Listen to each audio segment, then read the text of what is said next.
You're in Braves country.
You can't drink like me, you can't smoke like me.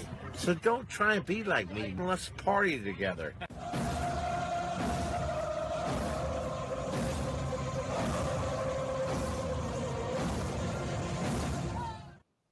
There's something kind of about a kid that's never played baseball.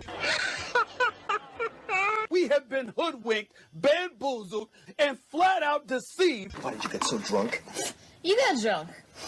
I'm just really exhausted. What's in that cup?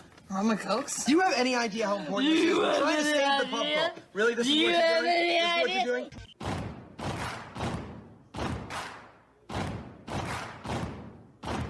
Baseball is a beautiful thing.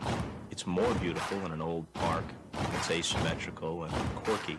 But even in a dome with artificial turf, it's beautiful. Geography of the sport, the pace and rhythm of it, the fact that that pace and rhythm allows for conversation and reflection and opinion and comparison. In right field, the crowd is tormenting Strawberries, singing Darryl, Darryl. Little roller up along first, behind the bag. It gets through Buckner. Here comes Knight, and the Mets win. And there's a fly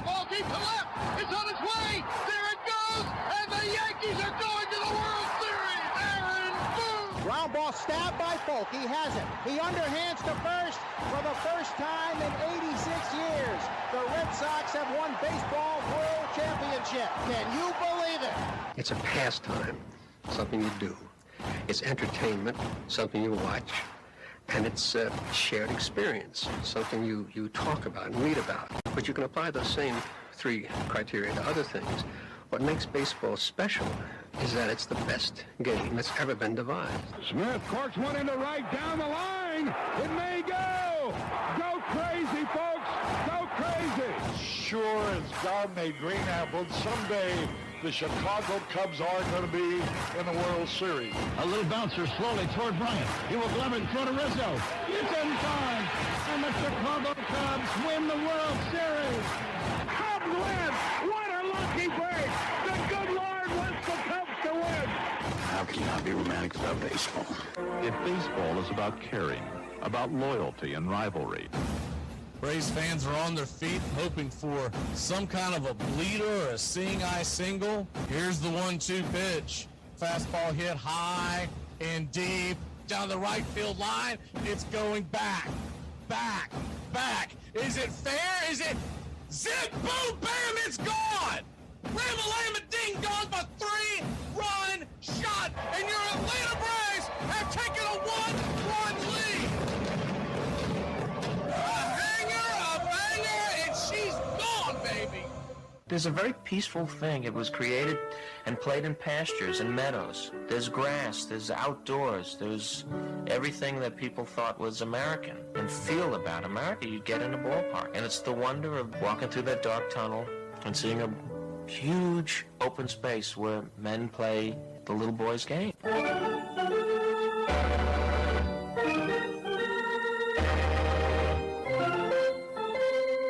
I believe in the Church of Baseball.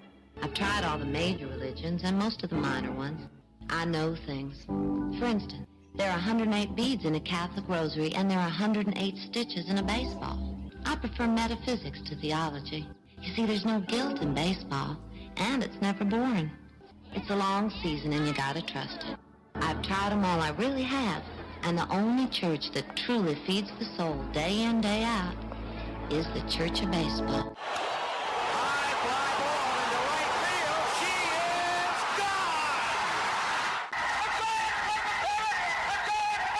Swung line drive left field. 1 run is in. Here comes Reed. Here's the throw to the plate. He is safe. You're in Braves country. If there's a bigger thing going on right now, I don't know what it is. We're down to 1 strike here. Gurriel, the last hope for the Houston Astros. Here's the 0-2 pitch. Swung on, bounced over to Dansby. Dansby fires it over to first, and here comes the dog pile. Fire the cannons in the battery. Do the chop all throughout Braves country. Pop that top. Your Atlanta Braves have won it all. Ladies and gentlemen, welcome. We direct your attention now to home plate. Please remain standing. We call your attention to our fans here today. They will be jointly directed. And now, another fixture. Our national anthem. Oh, say can you see by the dawn's early light what so proudly we hailed at the twilight's last gleaming, whose broad stripes and bright stars through the perilous fight for the ramparts we once were so gallant.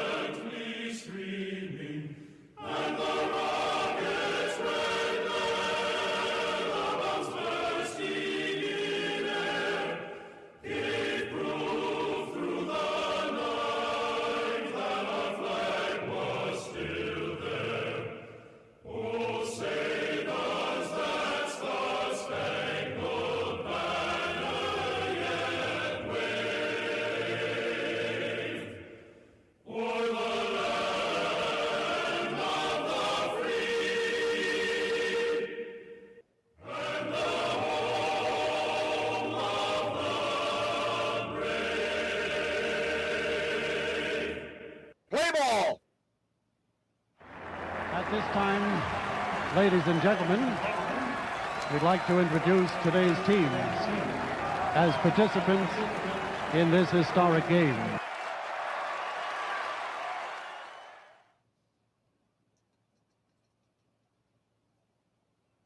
Well, the season's finally here, and the players... Hey, football fans, you ready for the gridiron? Thursday and Friday mornings, the Armchair Quarterback Show returns, 9 a.m. Eastern. We'll be talking college and NFL football, the point spreads, fantasy football advice, and more. Want to catch it live? Become a Country Club member today here on Braves Country Radio. We'll make the replay available to the public later on that day, as we're being broadcasted nationwide on independent radio stations. As a member catching it live, you can ask your questions. We'll answer all. Point spread advice, player props, your fantasy football questions. It's the Armchair Quarterback Show, Thursday and Friday mornings this fall here on Braves Country Radio.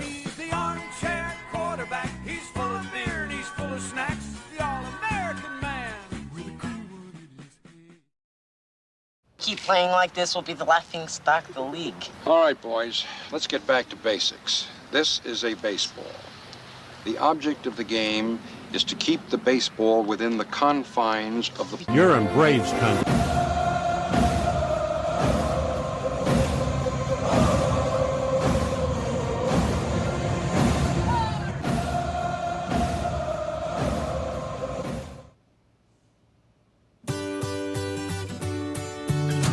Hey, Braves Country, Mac McGee here for American Rebel Beer. America's patriotic light lager, all natural ingredients. Stand tall, be proud. The perfect beer to celebrate life, liberty, and your pursuit of the American dream. America's patriotic light lager, offering a crisp, clean, bold taste. The perfect beer to celebrate life, liberty, and your pursuit of the American dream. A beer with only 110 calories that tastes like a full-flavored beer and celebrates like freedom.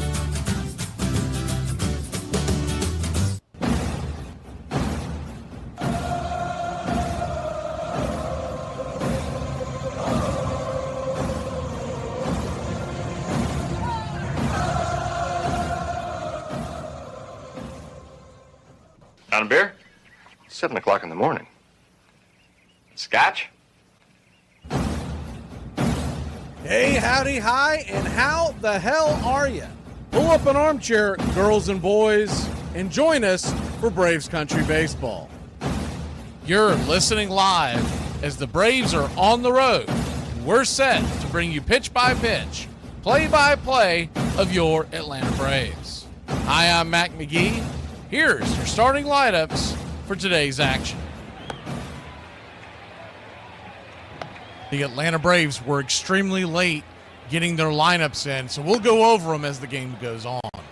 On the mound for your Atlanta Braves, it's Hurston Waldrop Day. Waldrop Gumdrop is 4-0 with a shiny 0.73 ERA and .77 whip. 24 innings, 24 strikeouts. 6 walks, 13 hits, no home run served. He'll be going head-to-head with Sandy Alcantara, who's 7-11 with a 6.04 ERA, a 1.38 whip, 134 innings, 106 strikeouts, 136 hits allowed, 49 walks, 16 home runs given up. Backing up Alcantara in the bottom of the first inning, leading off and playing second base, Xavier Edwards. 2 home runs, 34 RBI, 23 stolen bases, batting .291. Jacob Marcy batting second, playing right. 4 home runs, 23 RBI, 7 stolen bases, batting .329. Gustin Ramirez is batting third and behind home plate. He's got 18 home runs, 57 RBI, 10 stolen bases, batting .230. Nato Lopez is batting cleanup and playing short. 11 home runs, 59 RBI, a .240 average with 12 stolen bases. Liam Hicks is the designated hitter and batting fifth. 4 home runs, 37 RBI, a .255 average. Hernandez is in left field and batting sixth. He's got 7 home runs, 29 RBI,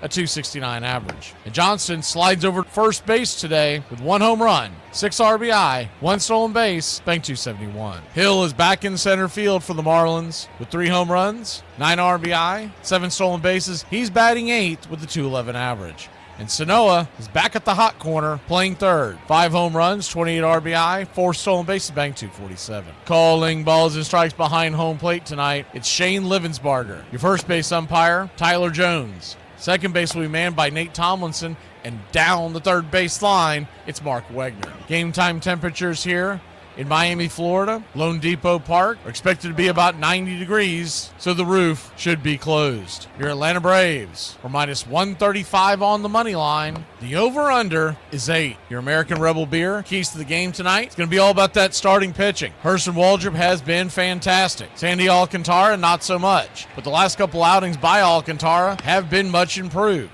All in all this year, Alcantara has struggled with an ERA north of 6 coming back from Tommy John surgery. But it should be noted, his last 2 outings, he went 6 innings in Boston, gave up just 1 earned run, and struck out 7. At home against the Cardinals, 7 innings, 9 strikeouts, 5 hits allowed. In both outings, he walked only 1. That was his big problem in the series against Atlanta back on August 9th. He went 5 innings and walked 4. He gave up 5 earned runs, including 2 home runs. So we'll see which one we get tonight. Is it the good Alcantara, or is it the one that is struggling coming back from Tommy John surgery? I expect Waldrop to pitch well, but he is a rookie, so you never know when he's going to go out there and lay an egg. It's eventually going to happen, and Snecker's going to have to get up and get that bullpen working quickly when it happens, because a youngster can lose confidence quick, and you'll want to minimize that and save him for the next outing. If Waldrop goes out and pitches the way we think he will, Atlanta has a very good chance of shutting down the Marlins, as the back end of the bullpen is well rested. If Waldrop goes out and gives us 6, maybe even 7, and a quality start, the Braves ought to come out victorious. Put your click in the chat, slap that like, and let's get ready, Braves country. We'd like to thank everybody for choosing Braves Country Radio, and a special thanks to all the country club members. Please like on your way in and subscribe, set those alerts, and share Braves Country Radio to help build the crowd so we can continue to bring you the classic call of Braves Country Baseball. Well, it's about that time. Grab you a cold one. Find you an armchair. Atlanta Braves Baseball right here on Braves Country Radio. Your modern-day superstation is in its 5th season of bringing you pitch-by-pitch, play-by-play of your Atlanta Braves and our one-of-a-kind production. Take us anywhere you go for over 170 Atlanta Braves ball games. Please like and subscribe today. Join the Country Club. Thank you to all the Country Club members. You help support Braves Country Radio. Get this bus moving. Stop. Come back. Too late. Roll call! Yeah, roll call! You're in Braves country.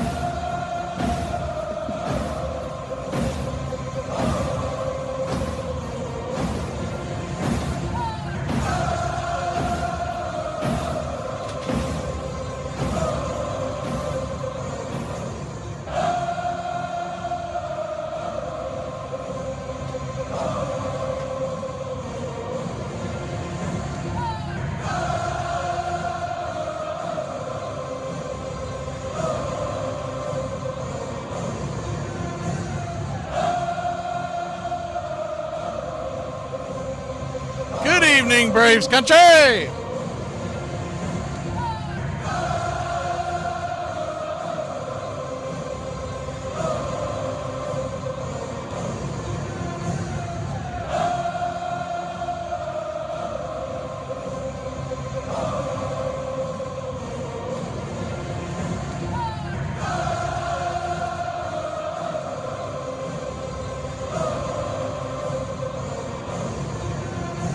All right, let's see who we have in the chat tonight.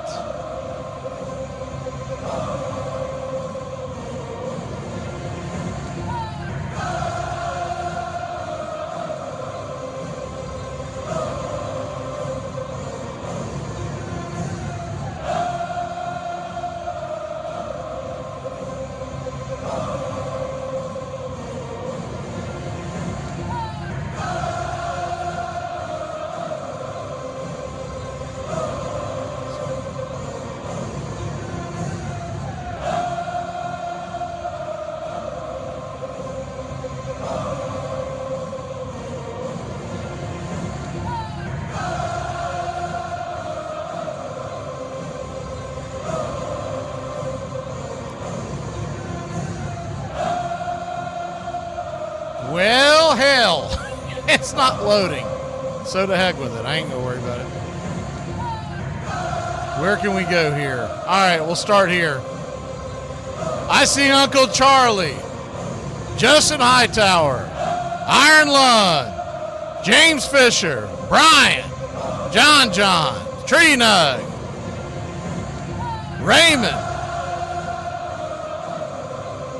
Justin Green, Timmy Panel. Go a little faster than normal. Daryl. I think I already said Tree Nug, but just in case. Daryl Little.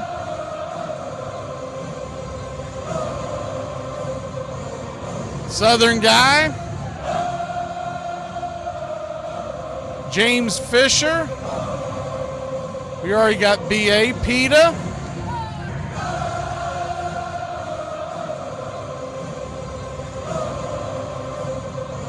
Justin Hightower. I think I got Green. I don't think I got Hightower earlier. Timothy Moore.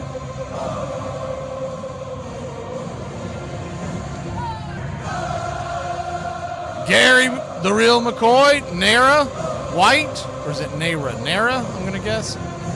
Iron Lung. My man Nathaniel Brooks.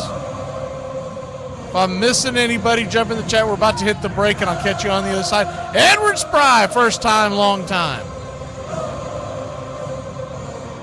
All right, we'll be back in a flash here on Braves Country.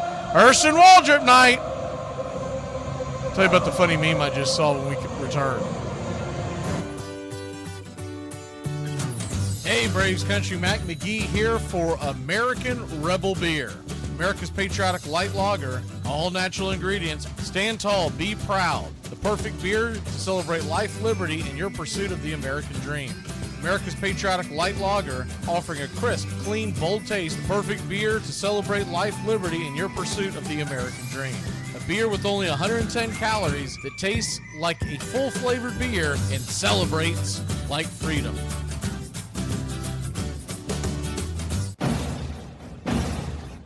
Hey, Braves Country, this is Mac McGee with Braves Country Radio. We are bringing you pitch by pitch, play-by-play of your Atlanta Braves all year long. Join the Country Club today. Help support Braves Country Radio. Join the Country Club today. It helps us bring you more of the game we all love. Braves Country Radio, your home for the classic call of Braves Country Baseball.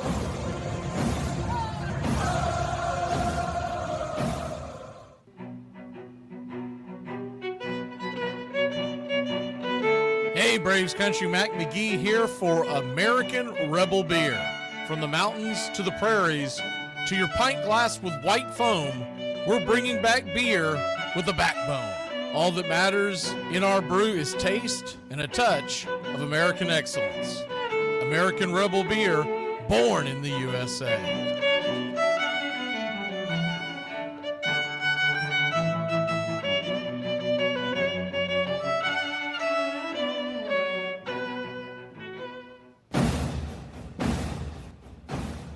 Ladies and gentlemen, we interrupt our program of dance music to bring you a special bulletin from the radio news. Sit quietly and we will control all that you see and hear. There is nothing wrong. You are about to participate in a great adventure. You are about to experience the awe and mystery. You unlock this door with the key of imagination.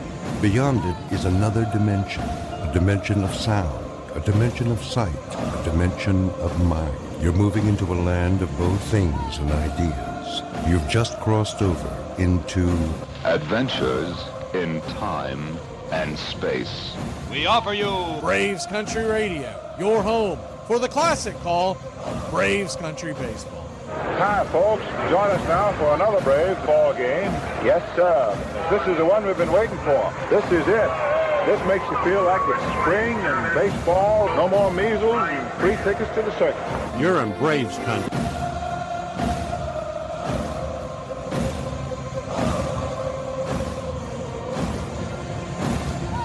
This is a reminder, disorderly conduct will not be tolerated. Please respect your fellow fan and refrain from any unruly behavior. Failure to comply with these guidelines will result in ejection.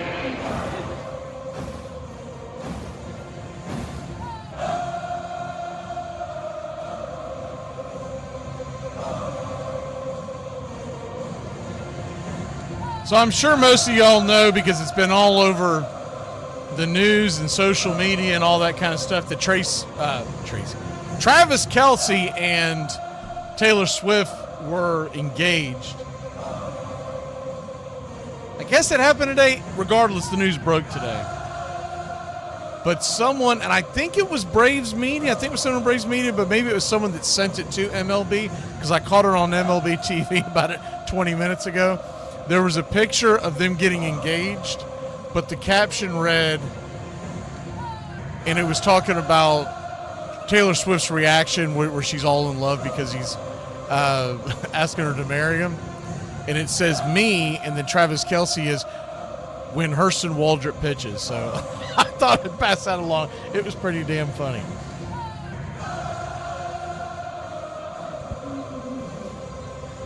It's the way I'm going to feel when all you Pookies end up getting married to each other. That's all I see in the chat nowadays. Pookie this, Pookie that. If I had enough room, I'd have done made y'all a Pookie emoji by now.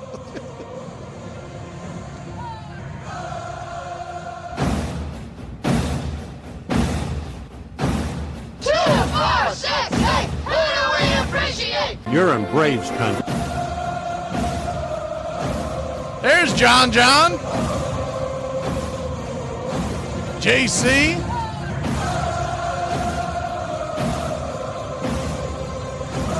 Real quick on the Braves starting lineup, batting order. They were really late, and it was dumbfounding because nothing really changed except the fact Murphy was behind the plate. I thought maybe there was an injury or something. Anyways, Jurickson Profar in left, Olsen batting second at first, Acuna in right field. He's batting third. Harris is in center, batting cleanup. Ozuna, designated hitter, batting fifth. Ozzie at second, batting sixth. Nacho is batting seventh and playing third, and Smurf is batting eighth. It's the lowest they've had him. And behind the plate, Nick Allen is batting ninth and at short.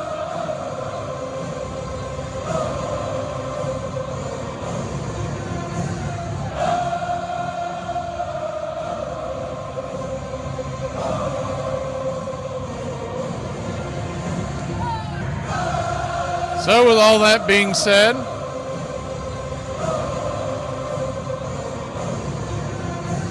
as far as I know, there wasn't an injury they were tending to. They just must all lived it up on South Beach last night. It's the only thing I can figure.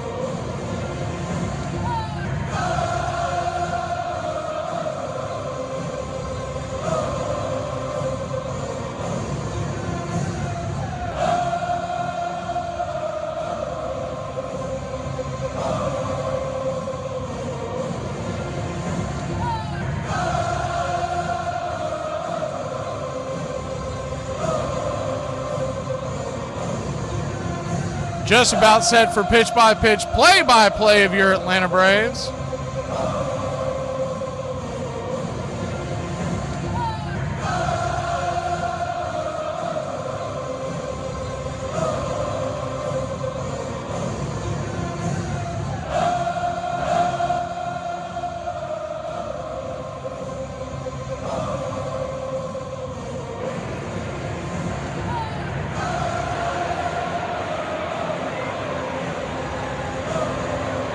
Atlanta Braves come in. What are we, 3 games behind the Marlins? I'd like to at least finish in front of them this year.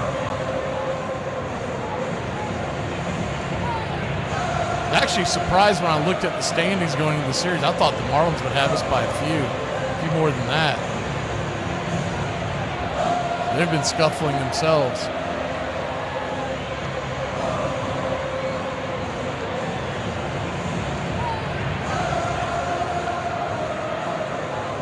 Hurston Waldrop going up against Sandy Alcantara. A couple of numbers to go over. Real quick, we'll probably reference them during the game. Guys to look for tonight that have had Good numbers against Alcantara. Acuna is 12 for 35 with 343 batting average lifetime with 2 home runs. Thank you, Iron Lung.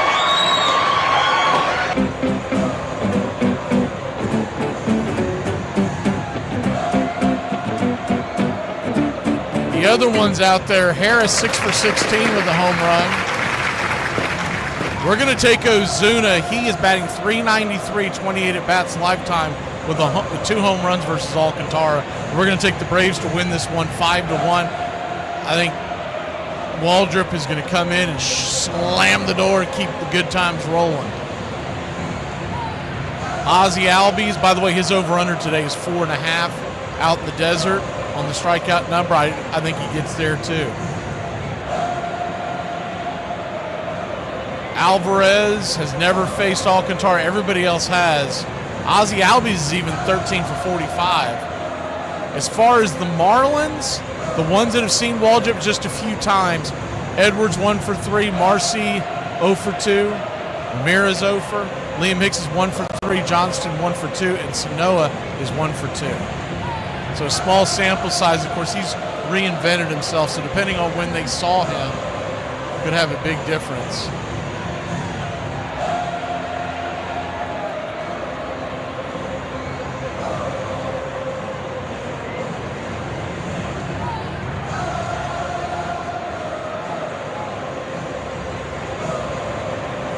We're just about set for pitch-by-pitch, play-by-play of those Atlanta Braves. Sandy Alcantara and the Miami Marlins are in their white jerseys, top to bottom, Miami across the chest in dark lettering, outlined with pink and I guess that's teal. Black ball cap with the M and the fish as their logo.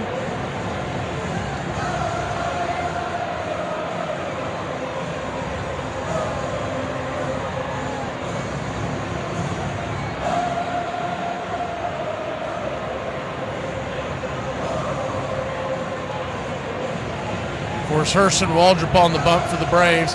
Left to right across the outfield tonight for the Fish. It's Hernandez, Hill, and Marcy. Around the horn, Sanoa to Lopez to Edwards to Johnston at first tonight. Ramirez is back behind the plate.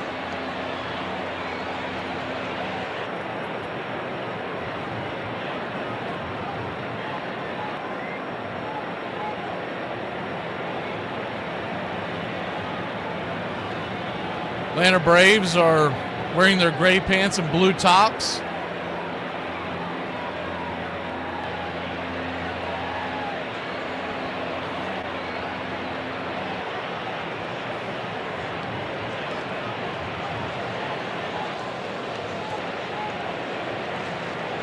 Jerickson Profar comes to the plate. Blue tops with Atlanta across the chest in red, outlined in white, same with the numerals and the numbers on the back. Or the numbers and the names on the back, excuse me. First pitch misses high for a ball. It's 1-0. The 1-0 misses high and out of the zone. Ball 2-0. It's always a rough start when we play the Florida teams here for me. We'll get it going.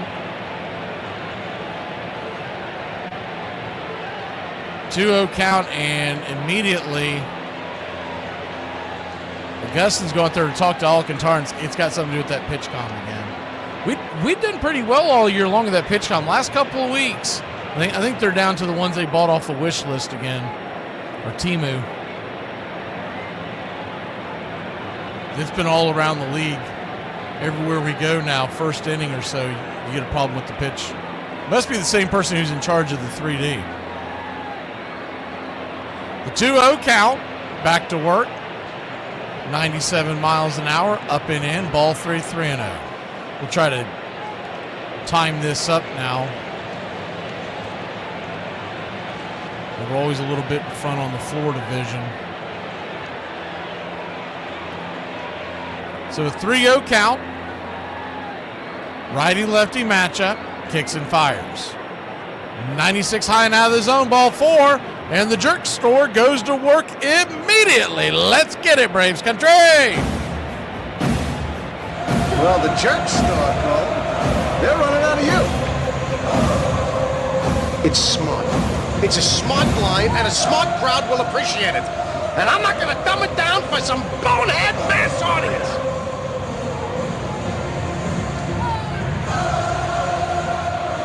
Runner at first, pitch on the way to Olsen is right there at the knees. Called for a strike.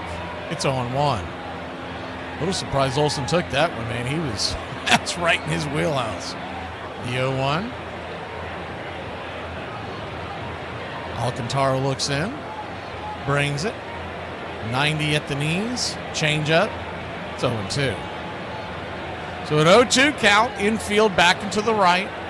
Ronald Acuna Jr. stands on deck. Braves nothing, Marlins nothing. Top of the first inning, just getting going. Profar on with the leadoff walk if you're just joining us.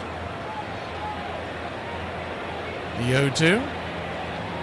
Swing, fouls it back.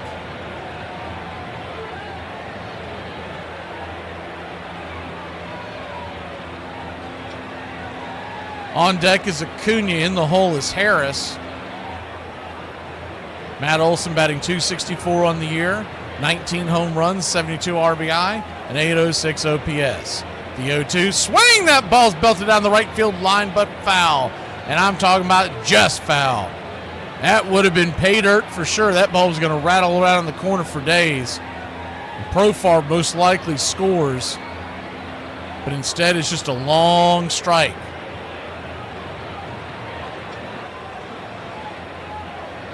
What you'll see from Alcantara is the 0-2 pitch.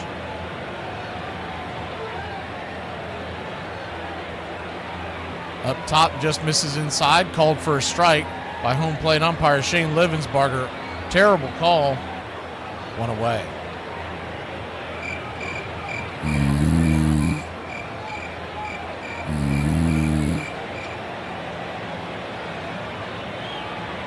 Gave him probably, we'll call it 2 inches on the inside.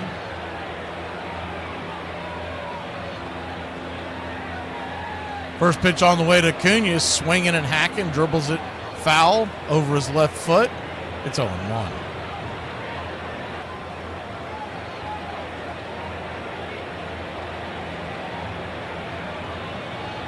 The 0-1. Righty. 96. Off the plate, 1-1.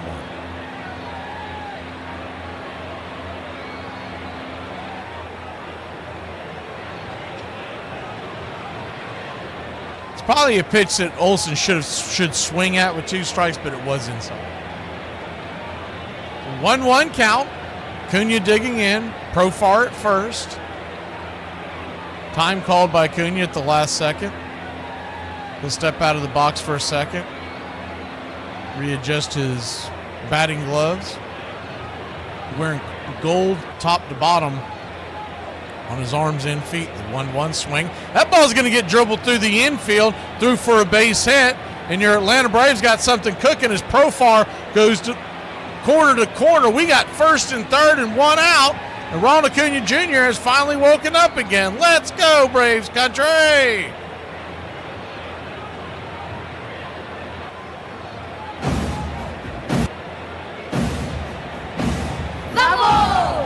Bravo.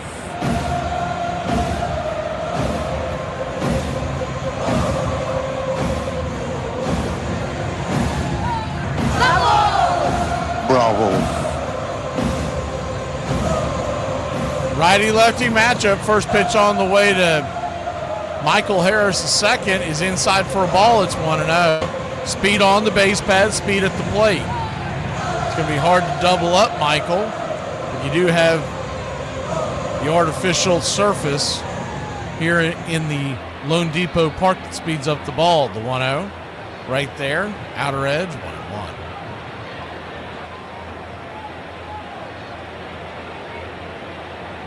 1-1 count.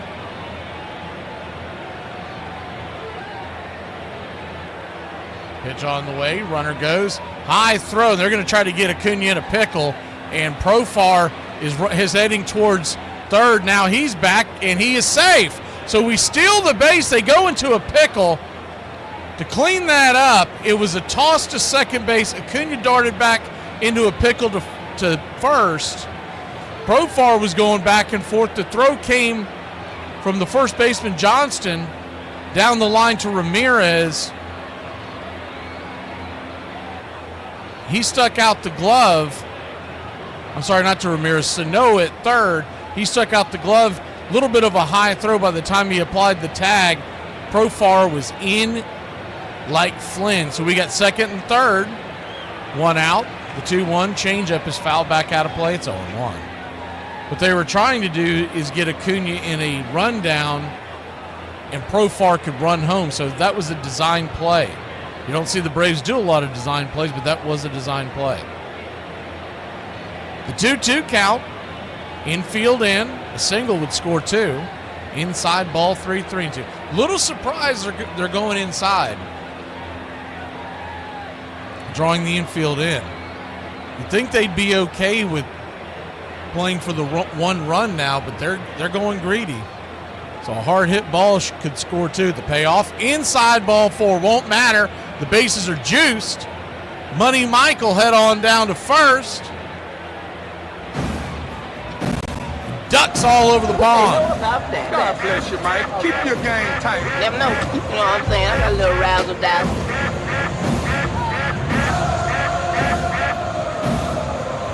Marcell Ozuna, the batter.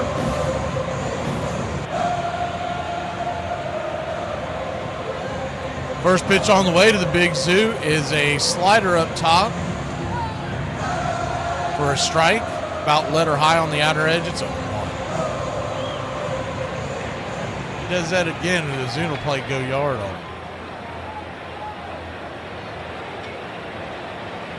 The 0-1, righty. Out and away. Sinker misses. 1-0.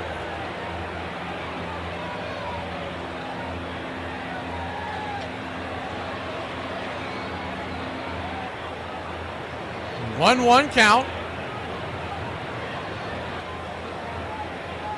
Swing, check swing, rolls it towards first. Only play is going to be to first as Alcantara gets it about halfway up the line, and that'll be a run scored by Profar. It's kind of an excuse me swing, but it's an RBI for the Big Zoo. Good hustle by Profar. Kind of a jam shot inside. He was trying to pull back, but he rolled it just perfectly. You couldn't have rolled it down the line if you were bowling better. Ball rolling way too slow for Alcantara to come to the plate. First pitch on the way to Ozzie is inside, curveball. It's 0-1.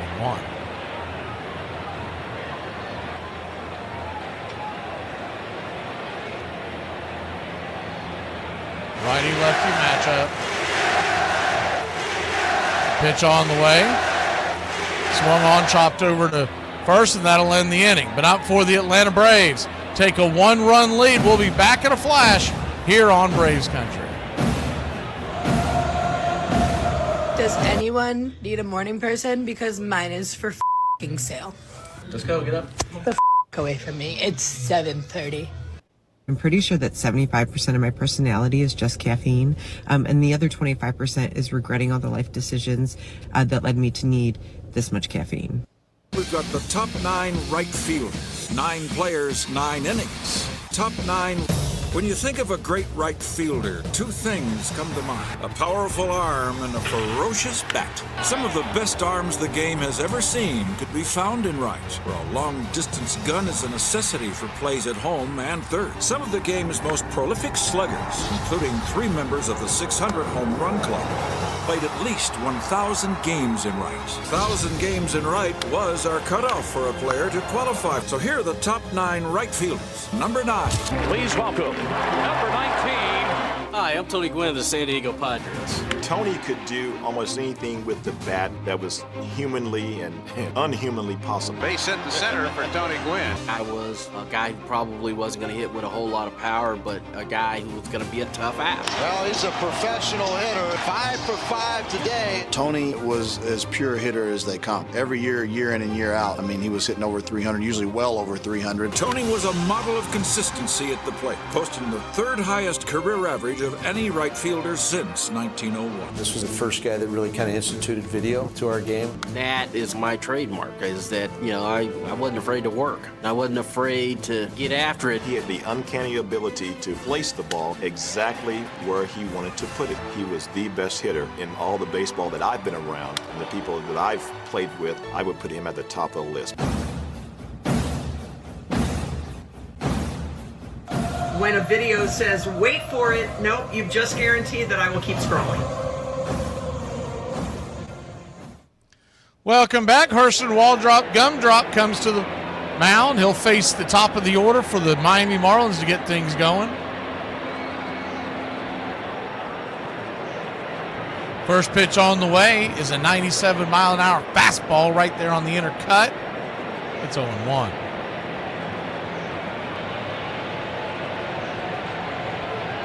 Righty-lefty matchup, the 0-1. Drops it in. Cutter misses. Down and in. 1-1. Xavier Edwards batting .291 on the year. 2 home runs, 34 RBI, a .716 OPS. He's got very good speed. The 1-1 slaps it into center, and that'll be through for a base hit. Not a hard hit ball, but just over the defense. And with Edwards' speed, he's always in scoring position.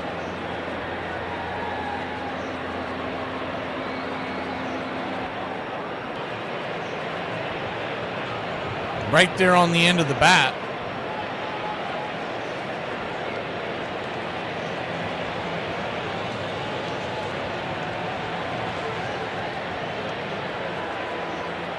Righty-lefty matchup now. Marcy, the batter, batting .329, takes a sinker at the knees. It's 0-1.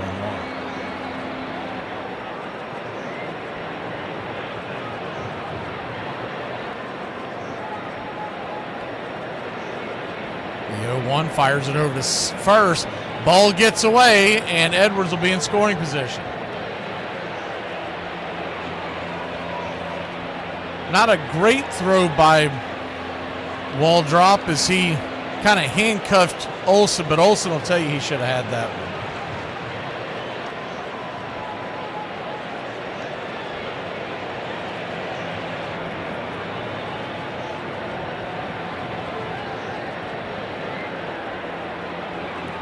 So an 0-1 count, runner at second, 1-0 your score. Pitch from Waldrop. Right there, 96 sinker on the inner cut. It's 0-2.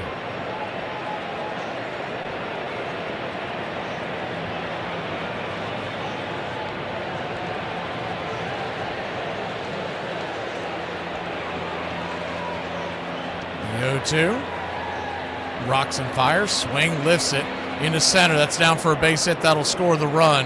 Harris will fire the ball into the infield, but they'll keep the runner at first, and it's a tie game. So just like that, one hit, one error, and another hit. And the Marlins have tied it up 1-1.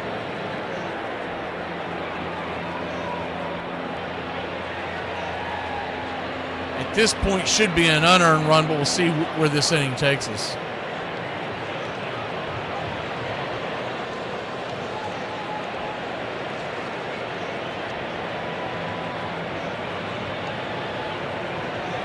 Ramirez, the batter, runner goes, throws down to second. They got him. Smoke him if you got him, because Smurf got him.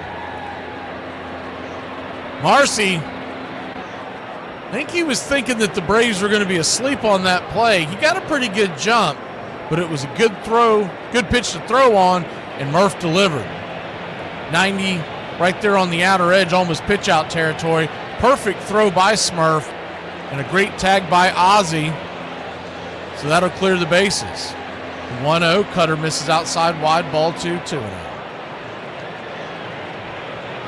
2-0 count. Down and away. Ball 3, 3-0.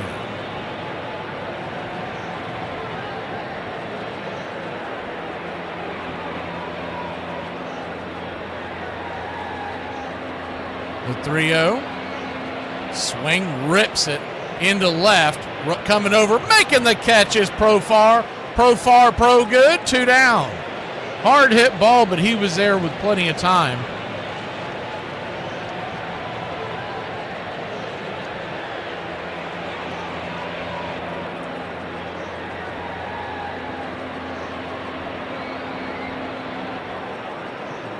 looked like the sinker on that play. Left to right across the outfield for the Braves. It'll be Profar, Harris, and Acuna. Around the horn, Nacho, Allen to Ozzie to Olsen. Smurf is behind the plate, and, of course, Waldrop is on the bump. First pitch to Lopez is outside wide for a ball. It's 1-0. Looks like he's a touch off on his control to start the game. The 1-0 splitter misses. Ball 2-2. 1-1 your score if you're just joining us. Bottom of the first inning, long way to go. The youngster Waldrop turns, kicks, fires. 96 paints the top. It's 2-1.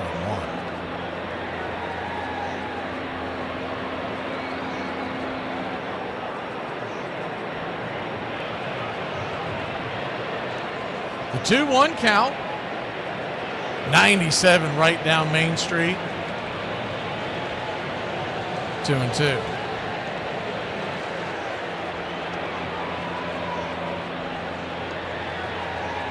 Waldrop comes and brings it. Splitter outside wide. We got a full count. Full count to Lopez, 11 home runs on the year. The cleanup hitter for the Marlins. The payoff pitch. Swing roasted into right field. That's down for a base hit. Acuna's right there. That ball was smoked.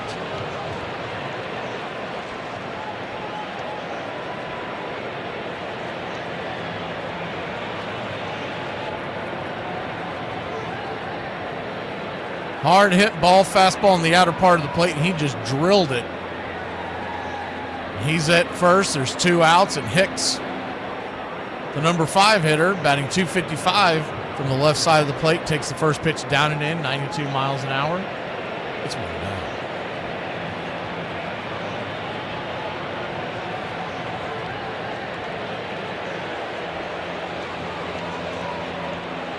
The 1-0. 95 up top. Good pitch.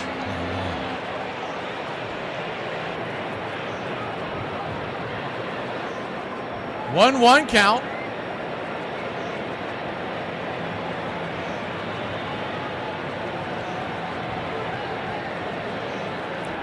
Flips it over to first real quick to keep the runner close by.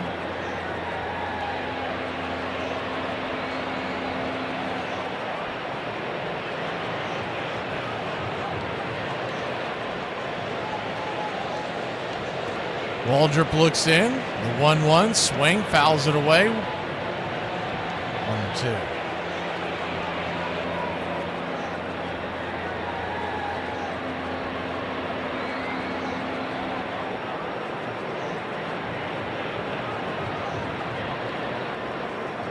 One-two count. Hicks, 4 home runs on the year, .699 OPS. Runner at first, defense back into the right. The pitch high and out of the zone, splitter 2-2. Waldrop at 20 pitches now.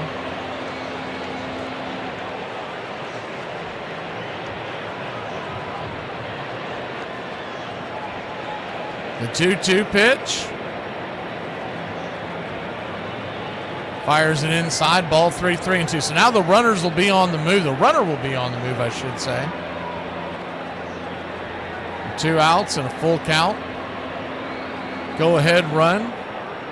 Standing at first.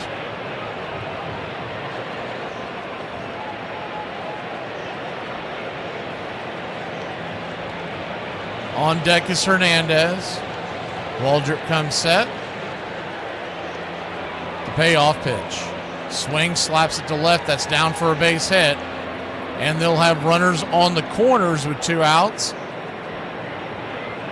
With the runner going on the play.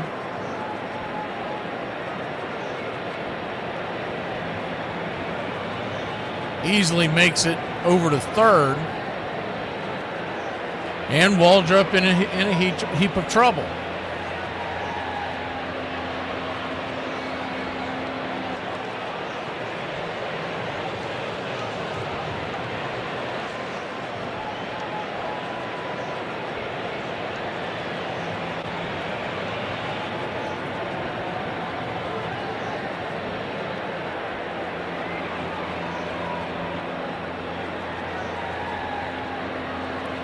Runners on the corners, 2 outs.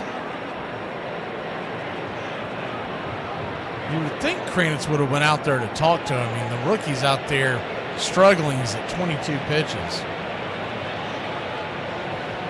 We've seen that for years with the Braves coaching staff. The splitter outside wide, it's 1-0. Nothing else, you give him a breather, you calm him down. It's not Chris Sale out there struggling in the first, it's a rookie.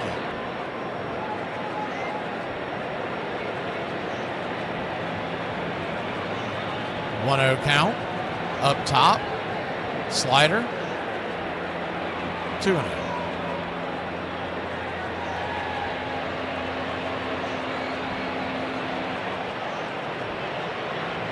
Roberto Hernandez, 269 batter, 7 home runs. The 2-0 swing, lifts it, pops it up into center field. Fairly deep, but not nearly deep enough. Harris makes a catch, and all is well that ends well. We'll be back in a flash. The Braves will grab the bats. It's 1-1 at the end of 1. You know, I wish I could sleep, but then my stupid ADHD kicks in, and well, it's basically 1 sheep, 2 sheep, cow, turtle, duck. So wait a minute. I figured it out, guys. If I put a letter in the mail with no stamp, it'll get sent back to me at the return address. So why wouldn't I just put the place that I want it to go in the return address and not put a stamp on it? Far removed from the soft-spoken, slap-hitting Gwynn is our 8th greatest right fielder. Reggie's flamboyance could not be overlooked by anybody. I was only concerned about putting the fat part of the bat on the baseball. I didn't feel there was anything that could stop me from doing that. But he backed up his flamboyance with production. I think the attention came with his power. He would hit some shots. That hit the transformer up there. I mean, they would go places where I've never seen balls hit before. And the bigger the stage, the greater was Reggie's penchant to produce. When the lights were shining the brightest, so too did Reggie. Game number 6 of the 1977 World Series. You can just see before the game, he was kind of chomping at the bit. He knew that this was his moment, and he wasn't going to let it pass. And Reggie seized the moment by hitting not one, not 2, but 3 home runs in a single World Series game. You know, it's a great feeling. Guys like DiMaggio and Mays and Aaron and Clemente, and I can now say that I had one day that was like those guys. Reggie's career numbers are certainly impressive, but when you add in his 18 postseason home runs, 48 RBIs, and 5 World Series rings, well, you can certainly understand why they called him Mr. October. What's up, Braves country? Looking forward to a great Atlanta Braves season. See y'all at the ballpark. Love you. Welcome back, Braves country. Here on Braves Country Radio, first pitch on the way to Nacho Alvarez. He's right down the pipe for a strike. It's 0-1. The Scarecrow Ghost Man standing at the plate's back, so the 0-1 swing, chops it foul. It's 0-2. 0-2 count.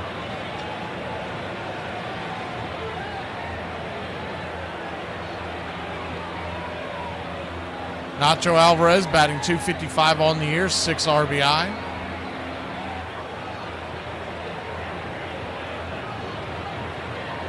Still has yet to go yard here in the major leagues in his career. The 0-2 swing, dribbler up the middle. Lopez has it, fires it to first. He'll get the slow-footed Alvarez by about 2 steps, 1 away.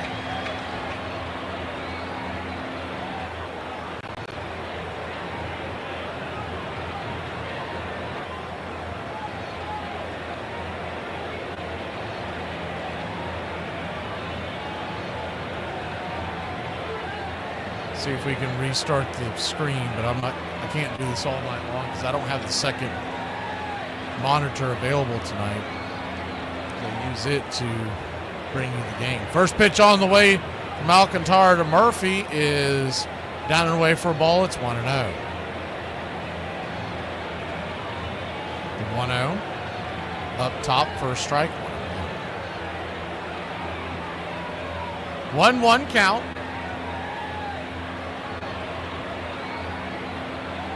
Braves and Marlins tied at 1. On deck is Allen. The 1-1 swing. Soft roller over to third, 5-3, and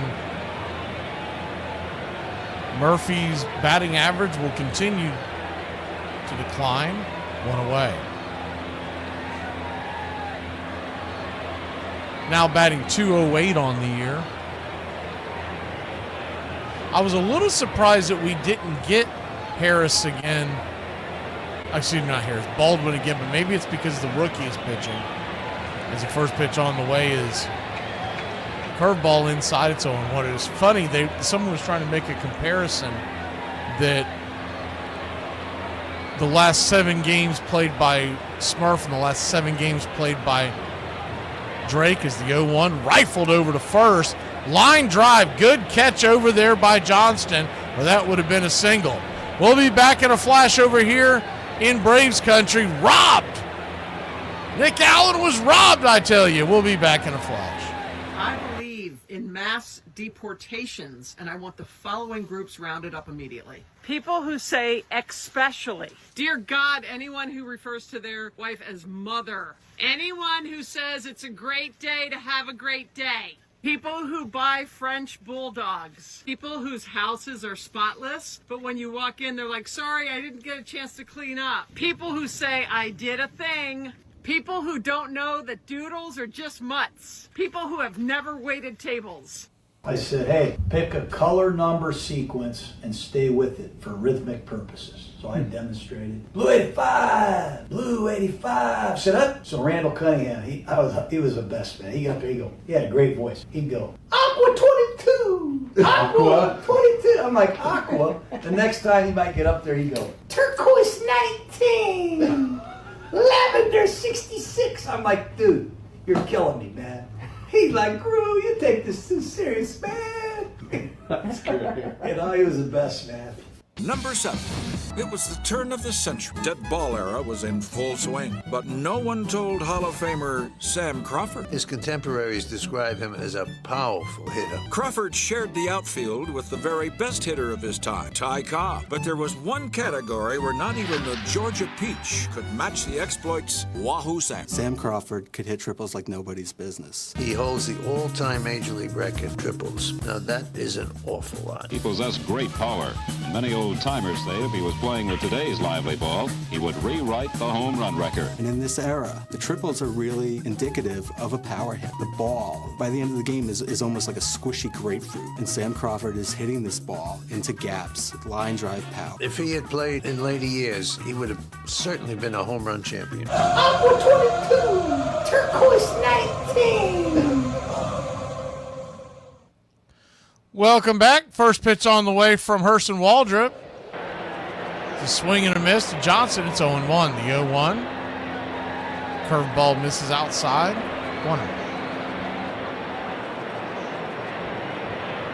1-1 count. 1-1 your score. Pitch on the way. Swing. That ball's ripped into right field. Through for a base hit. And Waldrop's struggles continue. Getting way too much of the plate. Talked about this in the pregame. You never know when the youngster's going to come out and not going to have his best stuff. He's got to figure out a way to fight through it. You can get away with that stuff down on the farm, but when you do it up here, these guys are going to tee off on you. It's the most hits allowed already by Waldrop, number 5 on the night. First pitch, swinging, dribbled over short. 6-4-3 rally killing double play, and he needed that in a big way. 2 down, 1 pitch, 2 outs. That can help him reset here. If he can get a fairly quick out here, to keep his pitch count down.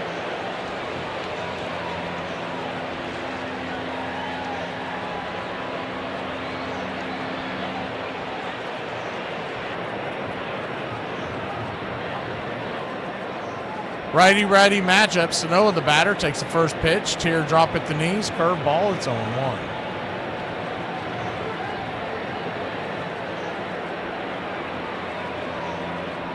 The 0-1.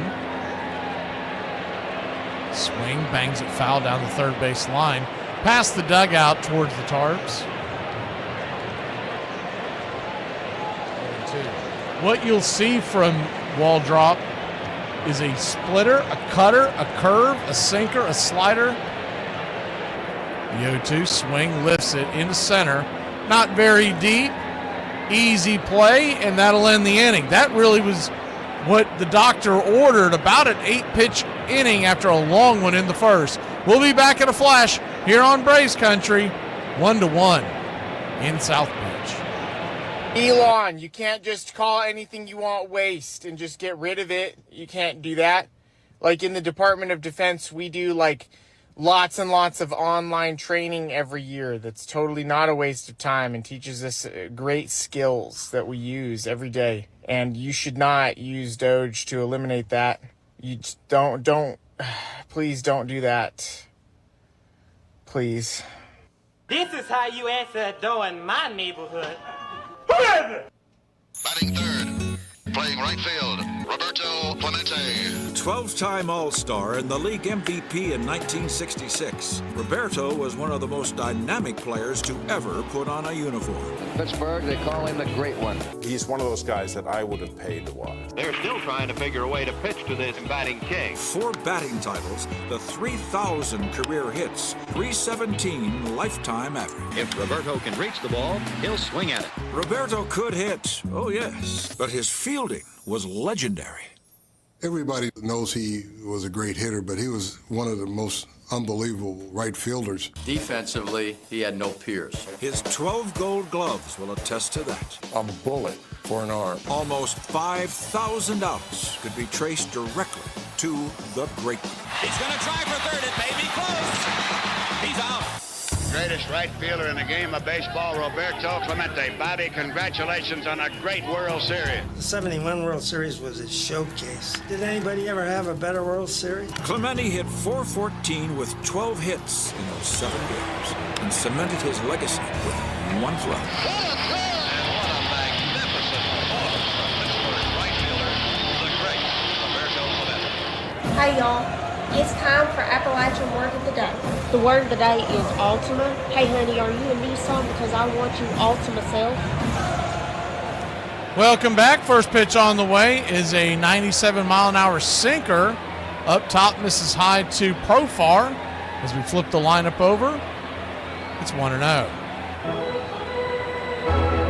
Profar walked and came around to score his first time up. 1-0. Inside sinker right there, paints the left part of the zone. It's 1-1. 1-1 count.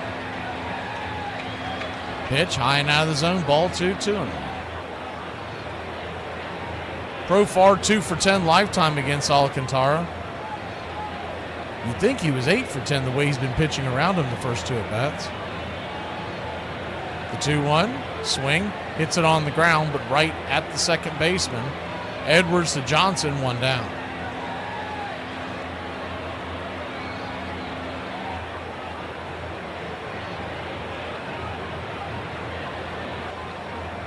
One up, 1 down here in the top of the 3rd inning.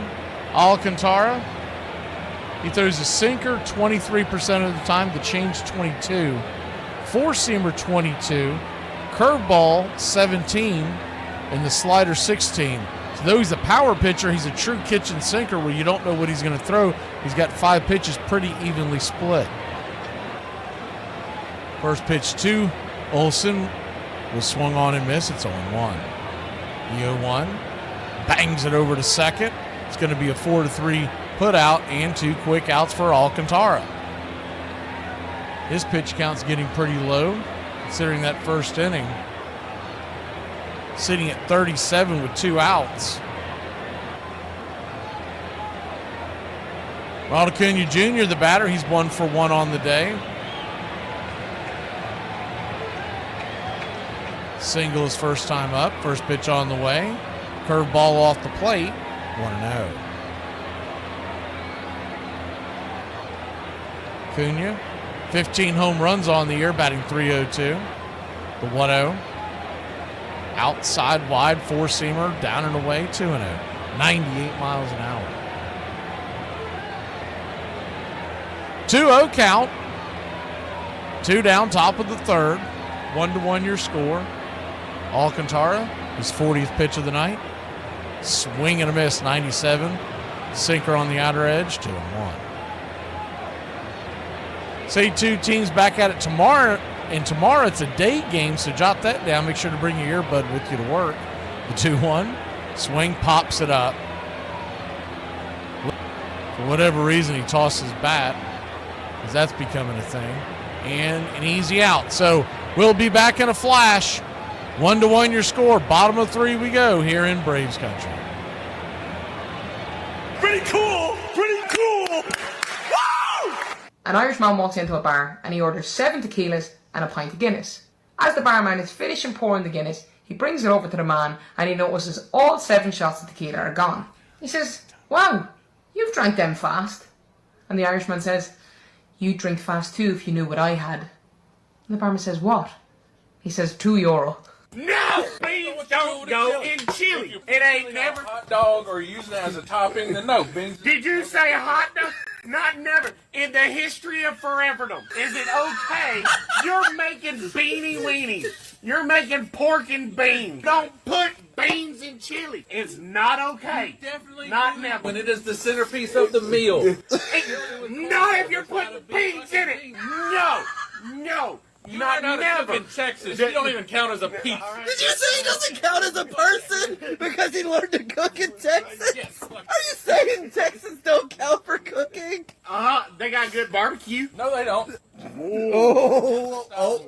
Did you just say Memphis style? Is it Carolina? Hell no. I don't like. Then there's the abomination that is Alabama white sauce. They use mayonnaise. Mayonnaise. Okay, first of all, ew. Second of all, it's not okay. Third of all, you put it on your barbecue. Texas is the Alabama white sauce of barbecue. I see great things in baseball. It's our game, the American game. It will take our people out of doors, fill them with oxygen, give them a larger physical stoicism, tend to relieve us from being a nervous, dyspeptic set, repair these losses, and be a blessing to us. Walt Whitman. Braves Country Radio, your home for the classic call of Braves Country Baseball.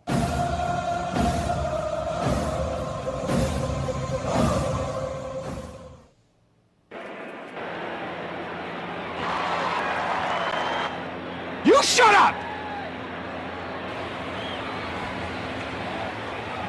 Welcome back.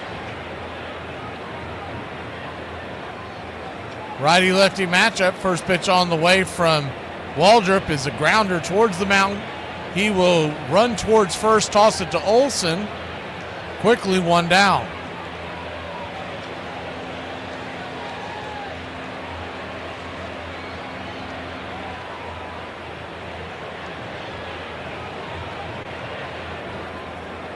So 1 pitch, 1 out, and Waldrop now to face Marcy, the number 2 hitter. Single to center his first time up with an RBI. First pitch on the way, 95 right down the pipe. It's only 1.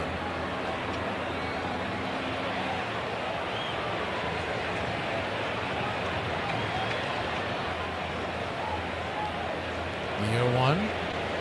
Good sinker at the knees. 0-2. Waldrop still hasn't struck anybody out, and that's kind of a microcosm of what has happened to him tonight, because his 0-2 swing, dribbles it up the middle, through for a base hit, and it's a 1-out single. His command has been really, really spotty tonight, so hence no strikeouts.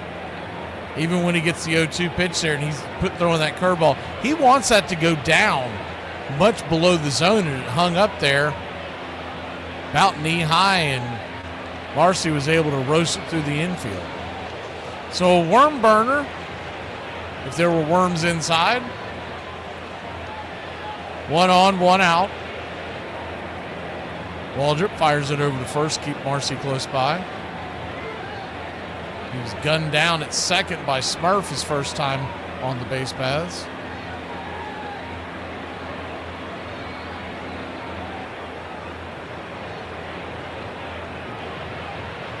First pitch on the way is a slider. Up there to Ramirez, it's 0-1.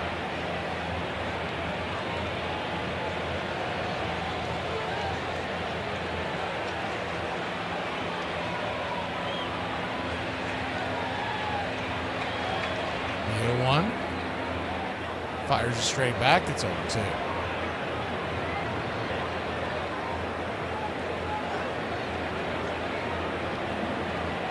One to one your score. Double play. To get us out of the inning. The 0-2 pitch. Swing. Belts it high and deep into left field. Not going to be quite deep enough. Just before the warning track, Profar's there. Rips it into the infield. Good throw by Profar to 2 down.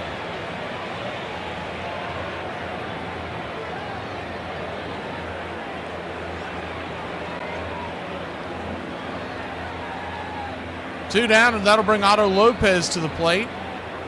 He's 1 for 1. With a single.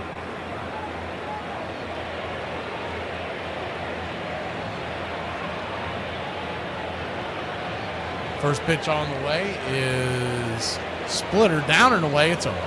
1-0, excuse me.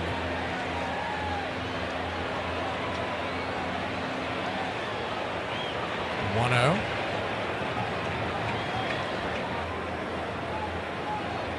Kicks and fires, swing, pops it up. That should end the inning.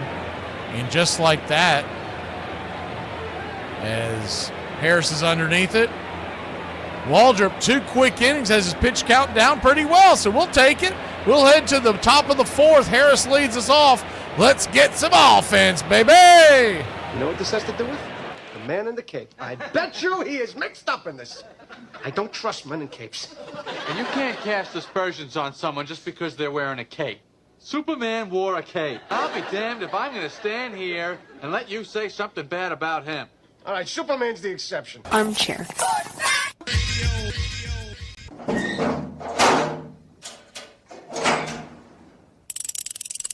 Christian Yelich, single and a run. Very dangerous hitter. The crowd is on their feet. We're down to 1 strike, Braves country. Cross everything. So many heroes here. Wow!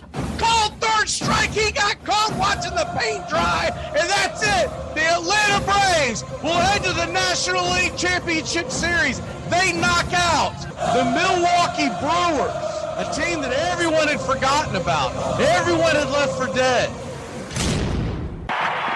Yes, Henry Aaron has done it. The fireworks are going. His teammates were home plate, and most of this crowd. I felt great. I felt like the world was lifted off of my shoulders. It was done, over with, and I felt like no matter what people thought about it, it was my record.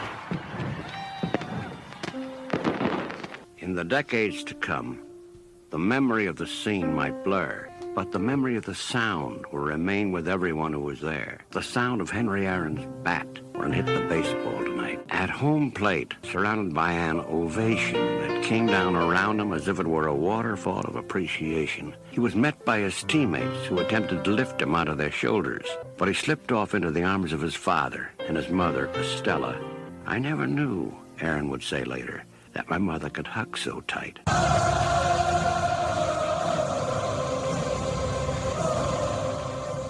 Welcome back, Braves Country. Braves Country Radio here. It's 1-1.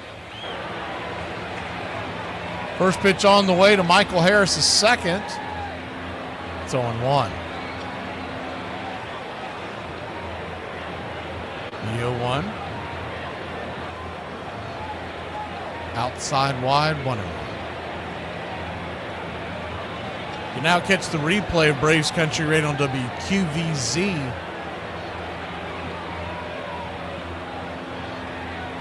1700 AM. The 1-1's popped up down the line. 1-2. Based out of Noonan, Georgia.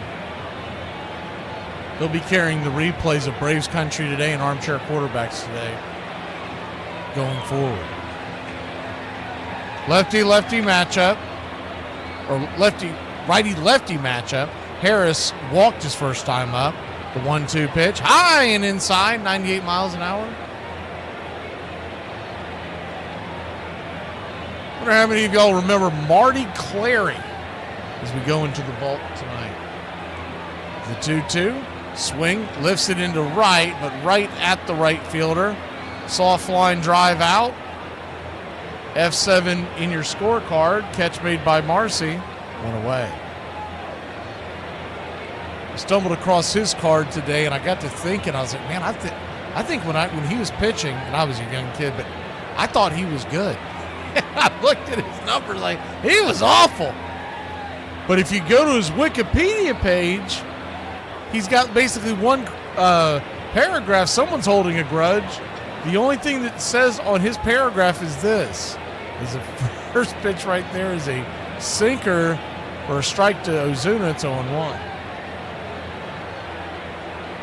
All it says is a former right-handed pitcher in Major League Baseball, played for the Braves from 87 to 90, but then at the end it says in 1995 he was a replacement player. So basically he was a scab. He ended his pitching career 4 games for AAA Charlotte. They didn't mention anything that went on in his MLB career except for the fact that he was a scab. The 0-2 outside wide 1-2. If you remember, that was the year 95. That was coming off the disastrous 94 ending where there was no World Series. And they were signing players to make sure that they had something going on in 95. The 1-2. Swing and a miss, strike 3, curveball off the edge, 2 down. And man, somebody is still carrying a grudge on Marty Clary. And you show how much the game has changed in his 4 years in Major League Baseball, not counting the scab year that never actually happened. He averaged, as a starter and a reliever, about 1 strikeout every 2 innings, and nowadays there's no way you can stay up that long. 2 down, top of the 4th. Braves and Marlins tied at 1.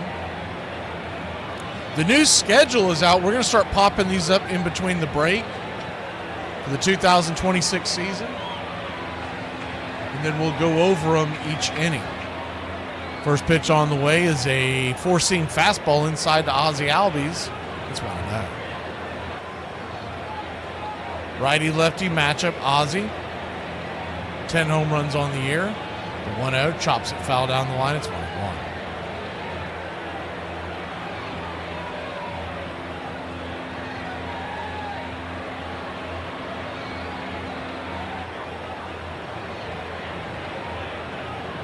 One count.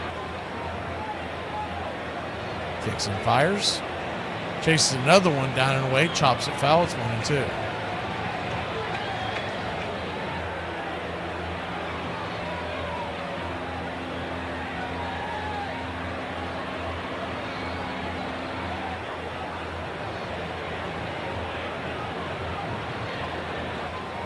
The 1-2. Swing. Lifts it.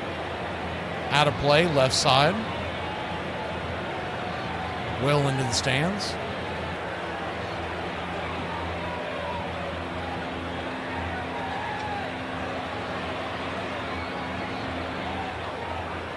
One, 2 count. Swing, hammers it down the first base line, but foul. Do it again.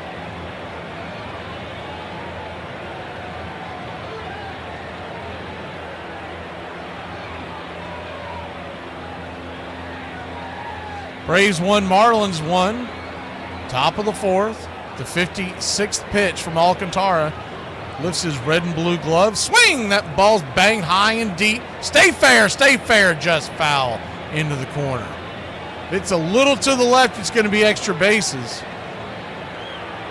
Biggest thing that from the first month of the schedule, we'll go into depth on this on Braves Country Today on Thursday. But the first month, the biggest thing that jumps out at you is that we start at home this year. Which you got to love that. Now we go out west immediately afterwards, but at least we get a week at home before we head out. The 1-2 count. Swing, slices it down the line. And for people that were on, it's funny they were complaining and saying, well, it's about time and MLB does this. The Braves sign up for that. They tell MLB they want to start on the road. The 1-2, swing, lifts it. Bang! Is it fair? Zip, boom, bam, it's gone! Ram-a-lamma, ding-dong. A solo shot, and Ozzie Albies puts the Braves up by 1. Hello! Goodbye! 11th home run of the year, 51st RBI. 394 happy feet later. It was scalded 107 off the bat. Very close to that last one where I told you that it just stayed fair. He straightened it up that time and smoked it. Thank you for the contribution, Cody. First pitch on the way to Alvarez is right there for a strike. It's 0-1. 0-1. Swing and a miss. It's 0-2. Hello, Elaine. Can she hear us right now? She's working. Hello, Elaine from Cody from Braves Country Radio. The 0-2. Swing, hammers it down the line, foul. Do it again. I did not know they still had huddle houses around. Man, I spent a year in there one night. They used to have them up in Tennessee. I don't think they do anymore in the middle of Tennessee area. Whew. We used to go in there and get rowdy. The 0-2. Thought looking strike 3 on the outer edge. Nacho takes the third strike, but not for your Atlanta Braves. Put one on the board. It's 2-1. Thanks to the Wiz. I'm the Wiz, I'm the Wiz, I'm the Wiz. I'm the Wiz and nobody beats me.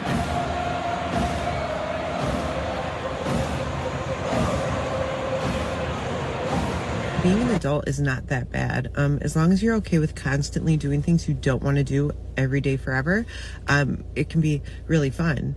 John Smoltz. So the first thing we want to know is, if you had to strike out any player, past or present, who would you want it to be? That's a great question. There's a lot of people that would come to mind that I didn't face. Yeah. But the ones that I faced that I always had trouble with was Tony Gwynn. So I would say Tony Gwynn. We faced him 350 times between me, Glavin, Maddox, and Pedro Martinez, and struck him out 3 times. It's time for number 5. The exciting youngster who went straight from the sandlots to right field on the Detroit Tiger team, leaping Al Kaline. Few players in baseball history win a batting title at the tender age of 20, but that's precisely what Al Kaline did in 1955. Kaline's 340 really stood out. The next highest average was 319, and that year was like a launching pad for him. Shot him up high up into the baseball firmament, and he stayed there for the next 2 decades. No matter what the pitcher threw, Kaline adapted. You throw him sinker away, he would hit the line drive to right center field. And there's a line drive single to center. But if you made a mistake on the inside half of the plate, boom, he hits the ball out of Tiger Stadium. The 15-time All-Star cracked 399 home runs and took his place in the 3,000-hit club. In the field, he was poetry in motion, earning 10 gold gloves along the way. I never saw Kaline misplay a ball. Al Kaline is beloved in Detroit, home for his entire 22-year career. Look no further than the statue of him leaping to make still another catch in right. He's the greatest Tiger of all time, as far as I'm concerned. He set the standard for me and every other Tiger. You're listening to Braves Country Radio with Mac McGee, the classic call of Braves Country Baseball. Welcome back. First pitch on the way. From Waldrop is right there for a strike to Hicks. It's 0-1. The 0-1, 95 outside wide, 0-2. Well, that's pretty cool. How is she hearing it, Cody? 1-1 count. 95 smacks the outer edge. No, he calls out a ball. Wow. 2-1. 2-1 count from Waldrop. Slider down and in. 3-1. That's how you know you're worldwide when you're being heard at Huddle House. Had some misunderstandings with some fellers in the Huddle Houses back years ago. The 3-1 swing. Bang. That ball is high and deep. Stay in. Off the wall. Acuna plays it off the wall, fires it into second, and it's a leadoff double. I thought that was going to get over that wall. They've got kind of a tall wall heading towards the bullpen out there. Just hit the top of it. Acuna continues to play the wall way too close on these hard-hit balls. You need to play it off the bounce. You got a much better chance of getting the guy. I mean, he's like, I don't know, 3-4 feet away from the wall when it bangs off the wall.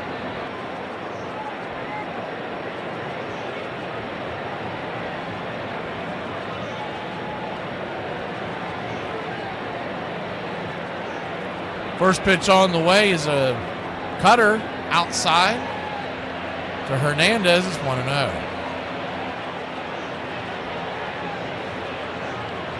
1-0. The one we had years ago, I think this is a long time ago, is the 1-0. Right there on the outer edge, 1-1. They had a jukebox, like an old school jukebox in there. And that was usually the source of all the misunderstandings after last call at some of these honky-tonks that we would go to. 1-1 count. Swing and a miss. Chase a splitter into the dirt, 1-2. Waldrop still looking for his first strikeout. This is unbelievable. I never thought I'd see him go this long. 4 innings without even one strikeout.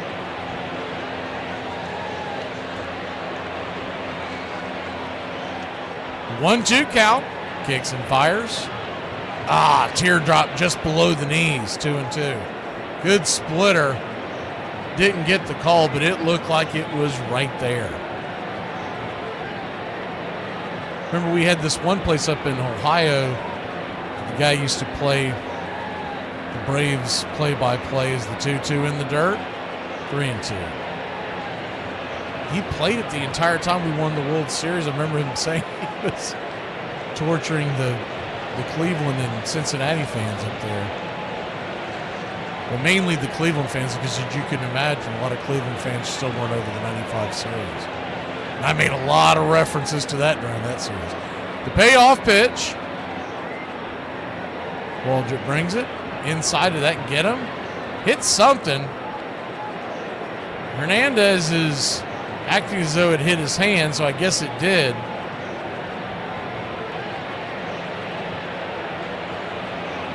Braves might want to take a look at that, make sure, let's see where it got him. Oh, it did. It got him under the hand. He was shaking it so violently, it was almost like it was a bad acting job. Like, someone might want to look at that one. 2 on, nobody out.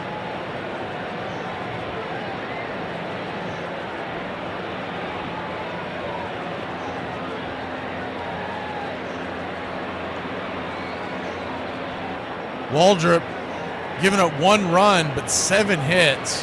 Hasn't walked anybody, but of course he has the hit by pitch right there.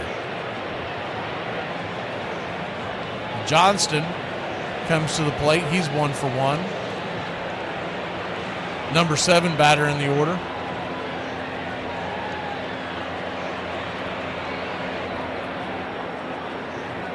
I remember Huddle House having really good food is what I remember. Pitch on the way is a cutter in the dirt. It's 1-0. Of course, I had many libations. They had a couple of honky-tonks nearby, and this was 90s. So those places were jumping. And you'd go in for, back then it was $5, called it drink or drown. This is the 1-0 pitch. Curveball misses, 2-0. You go in there and pay $5 to get in, and it was free long necks from 7 p.m. to 11 p.m. And if you were smart, you took care of the bartender ahead of time, and they would just pass them through the crowd to you. All the cheapskates would sit there and stay in these long lines. Time is called by Johnston, a 2-0 count.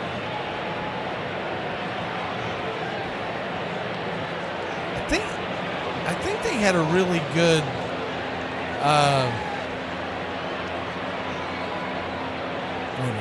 was that Huddle House? Is the 2-0 count? Pitch on the way in the dirt, nowhere near the zone 3-0. He is all over the place tonight.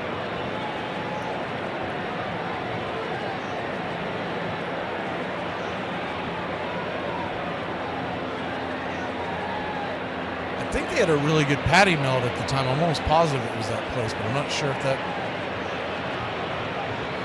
The 3-0. 95 at the knees, ball 4. So he is getting pinched left and right. I'm telling you, this umpire crew, they have done a number on the Brave starters these first 2 games. Someone needs to check their Hard Rock bet accounts. Kranitz will come out. Someone woke him up. He's scratching his eyes as he's coming out of the dugout. While that goes on, let's go ahead and hit your out-of-town scoreboard real quick.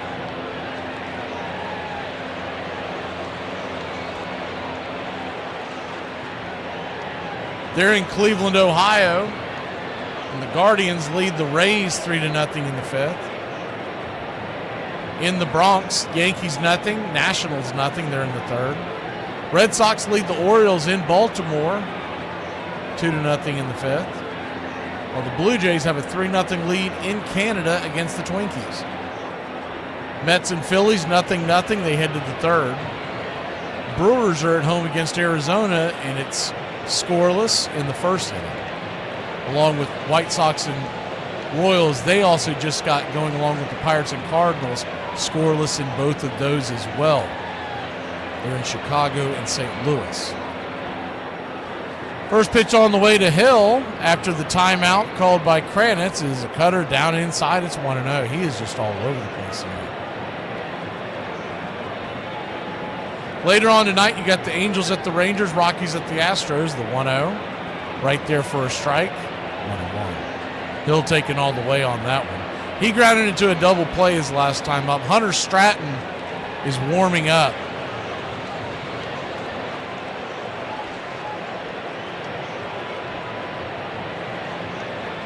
Chris Sale will be coming back to the fold this weekend. They haven't announced what day yet, but you would think it's either Friday or Saturday. 1-1 count right there. Sinker. 1-2. If they go on normal rest, it'll be Thursday, but they don't typically do that. Mariners and Padres are at 9:40 tonight, along with Cubs and Giants. The 1-2, swing, chops it back to the mound. Waldrop underhands it to Smurf. That's the only play they'll get. But one away as the bases stay loaded. Now a double play can get him out of the jam. Heads up play by Waldrop. Hill, the center fielder, was busting it down the line. No way for Smurf to get it to Olsen in time.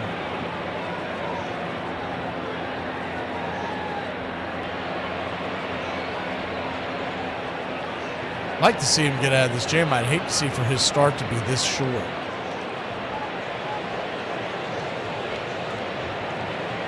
First pitch swinging to Sanoa. He bangs it down the line, foul deep.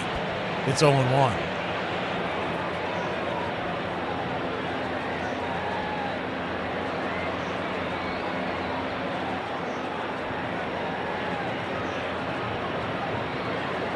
Righty-righty matchup. The 0-1. Swing.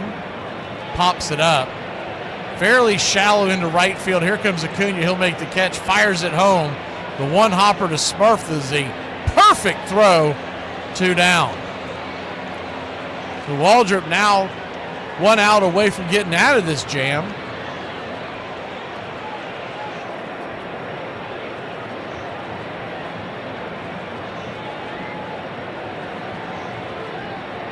Yeah, that chicken restaurant y'all are talking about, I know it's pretty popular. I just refuse to try it because of the name.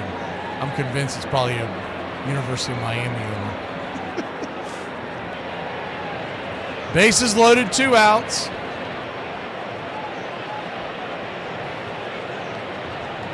Xavier Edwards, the leadoff hitter, now at the plate, and he is a tough out, along with good speed as well. He's 1 for 2 on the day. First pitch nowhere near the zone. Curveball, pitch out territory. It's 1-0. Righty-lefty matchup, bases loaded, pretty good speed across the base paths.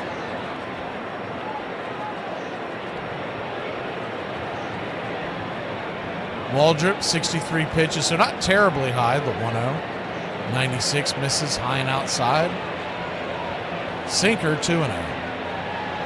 He had been placing that pitch so well along with the splitter his first 4 starts since he came back, and tonight he's just struggling with it. The 2-0 count from Hurston. Swing, slaps it foul. 2-1. Braves lead by 1. We're in the bottom of the 4th.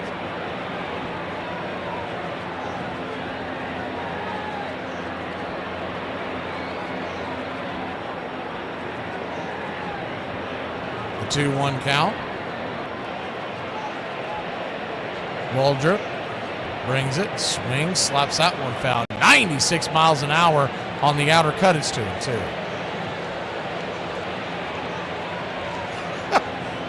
Will was talking about Hardee's.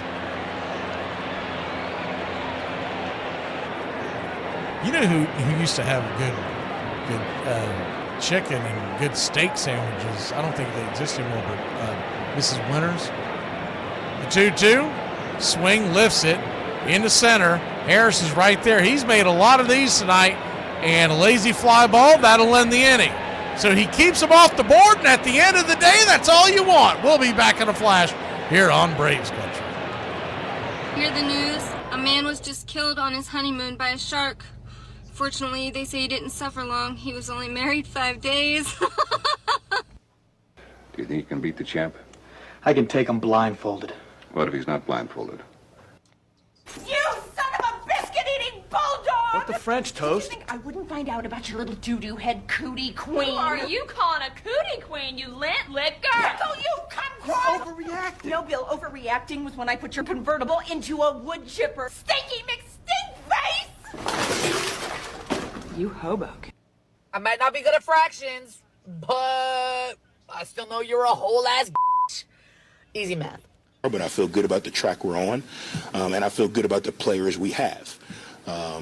Would love to have some of those guys from Ohio State too. So if they want to transfer on down, we've got a Tudor's Biscuit NIL, all you can eat.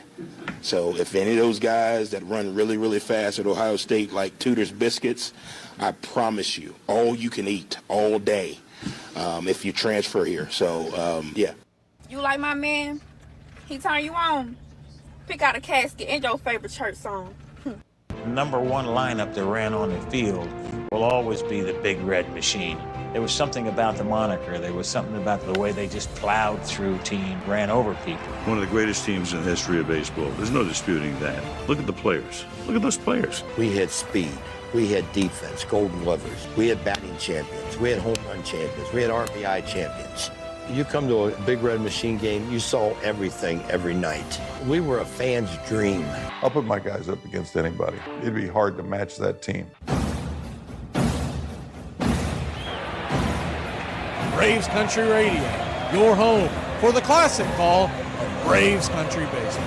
All right, first things first, the Braves need to get Waldrop a breather, so don't be swinging at the first pitch, Smurf and Allen.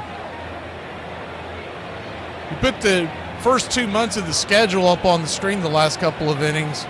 I got sidetracked thinking about old days at Huddle House, so we'll get into that here in a second.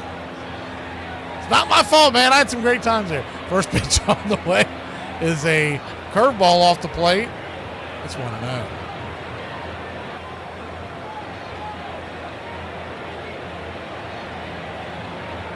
We start the season off as the 1-0. Good curveball, just grabs the outer edge, 1-1. Alcantara, by the way, he has 3 strikeouts, Waldrop none. 2-1 your score, that's the important numbers, obviously.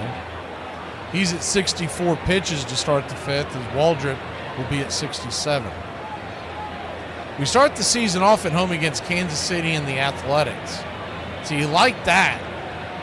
Not to put either one of them down, but much easier road than the beginning of this season is the 1-1 change up. They said he went around, check, swing, strike. It's 1-2.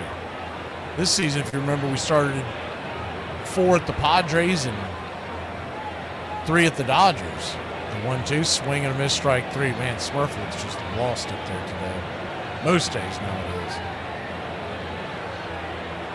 I don't know how, people keep saying that we need to trade him. I just don't know. Who are you going to get to take him? Unless someone's just in love with defensive analytics. But he's a hole in your lineup wherever you put him. And that was a terrible at bat. That pitch was so far off. And not only did he miss it, he was behind on a curveball out of the zone. Meaning he decided to swing at the last second at a slow pitch that was off the plate. First pitch on the way to Allen is right there for a strike. It's 0-1. The 0-1 bangs it foul. Into the crowd, it's 0-2. Allen lined out his first time out. So we start off at home with 6 games in 7 days. So at least they do give us the traditional day off after opening day. We did not get that this year. The 0-2 outside wide 1-2. What you don't like about it is that immediately you have to be out in Arizona the very next day. So I would think that'll probably be a getaway day against the Athletics, but you just never know. So they go out west for 6 games as the 1-2 outside wide 2-2. Arizona and the Angels. So an early sighting, assuming that all the guys for the Angels stay with Los Angeles this offseason. The 2-2 bangs it foul. Do it again. Then they'll be home for 6 against Cleveland and Miami, on the road for 6 against 2 divisional rivals, Philly and Washington, and then home again right out the gate at home against Philadelphia. Is the 2-2 swing, chops it over first. Should be an easy play. It is. Johnston steps on the bag, 2 down. So we'll face Philadelphia 6 games in 10 days in the first month of the season. And then it winds down with the end of April is at home against Detroit.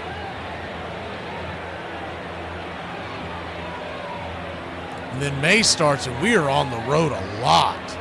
May's going to be a tough month, so they better get it going in April. The first pitch swinging by Profar, pops it back behind the plate. Thankfully, it's 0-1. They're at Colorado for 3, and it'll be cool out there, so our bullpen shouldn't get torched. Then at Seattle and at the Dodgers. That is a 9 games in 10 days to start May on the road. The 0-1 off the plate, 1-1. Then they come home to play Chicago and Boston. I'm assuming that's the Cubs, but they don't have it marked. It's the 1-1 off the plate, 2-1. And then 4 at Miami, 3 at home against Washington, and then they finish on the road, finish the month at Boston, Cincinnati, meaning the whole month of May, we have 9 home games. The 2-1 misses below, 3-1. So a 3-1 count to Profar. He scored one of the only runs for the Braves. He walked in the first inning, came around to score. The 3-1 pitch, swing, lifts it. Got underneath that one. Pop fly into right field. Big lead pop-up will end the inning. But at least they ate some pitches to give Waldrop a chance to get some Powerade, maybe a smoke break. We'll be back in a flash here on Braves Country, 2-1. Atlanta leads it. Max, a woman in my section wants to know if we do anything gluten-free. What do I tell her? Tell her she's not allergic to gluten. She's just masking an eating disorder. Who wins in a cage match of Ronda Rousey and Bruce Jenner versus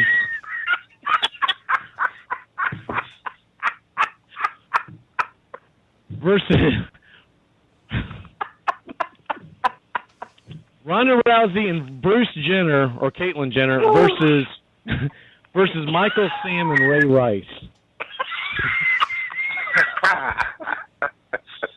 Well, I tried to make it as even as possible. Armchair. I may have been a little irrational today. A little? Shut up! Well, let me say this. I'm talking to the players, man. If you're going to make $50, $60 million a year to play basketball 3 or 4 days a week, play basketball, man. Now, if you're injured, don't play. But everybody hurts after the first 2 weeks of the season. Your legs sore, your knees sore. If you're injured, I don't want you to play. But the notion that $30, $40, $50 million to play basketball 4 days a week, y'all got the best shoes, you got the best medical staff, you got these guys sleeping in chambers, you got ice baths. Man, if you can play, shut the hell up and play. I heard that this year we at Harvard won the baseball championship because we have a pitcher who has a fine curveball. I am further instructed that the purpose of the curveball is to deliberately deceive the batter. Harvard is not in the business of teaching deception. Charles Eliot, president of Harvard College.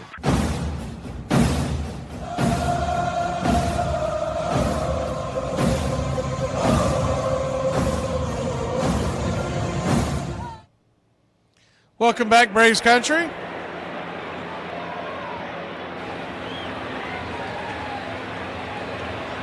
Person Waldrop goes back to work. First pitch off the edge. Misses for a ball. Splitter, it's 1-0. 68 pitches for Waldrop. Marcy leads us off. It'll be the 2, 3, 4 hitters for the Fish. The 1-0. 95, P at the knees, 1-1.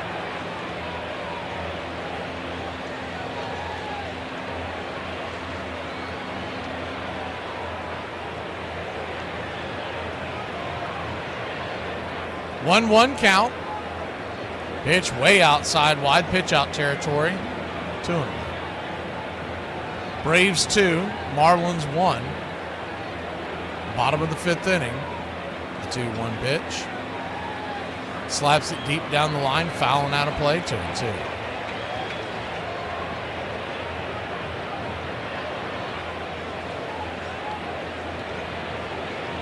Same two teams tomorrow. 1:10 first pitch. We'll have the call. The 2-2 chops it off his instep. Marcy, Jacob Marcy, limps away. He appears to be all right. Got a double dip tomorrow. 1:10 first pitch for the Atlanta Braves versus the Marlins. And as soon as that game ends, assuming that it ends in time, and I think it will, we'll bring you the second game of the doubleheader. Out in Seattle as the Mariners take on the Padres. Both of those teams are fighting for a playoff spot. 2-2 from Waldrop. Kicks and fires. Swing. Chops it in front of the plate. Easy play for Smurf. Fires it to first. 2-3. 1 down.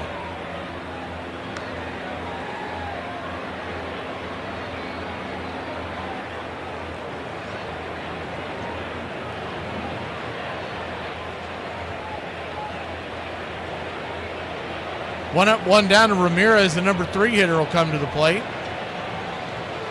Backstop for the Miami Marlins. He's 0 for 2 on the night. First pitch, swing and a miss. He was going for the downs on that one. It's 0-1.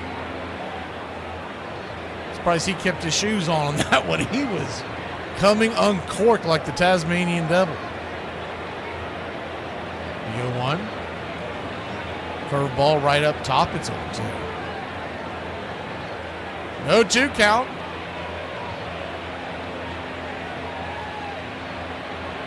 Pitch on the way. Swing, chops it over to third. And good snag by Nacho. Kind of a risky throw as it goes into the dirt, but Olsen snares it off the carpet. One vacuum to the next vacuum. 2 down. He's thrown off his right foot. He was a little off balance. A great snag by Olsen. we take this for granted because Olsen followed Freddie Freeman, and they're two of the best I've ever seen to do it. But if you watch other baseball games from other teams or over the years, that's not a common thing. Be able to routinely make that, what makes it look like an easy play at first. Four-seam fastball off the edge to Otto Lopez is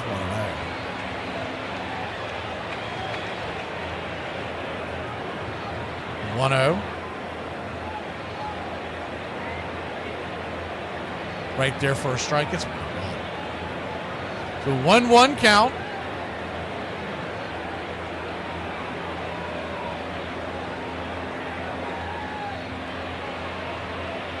Swing, lifts it, right field, drifting back. Acuna's got it, and that'll end the inning.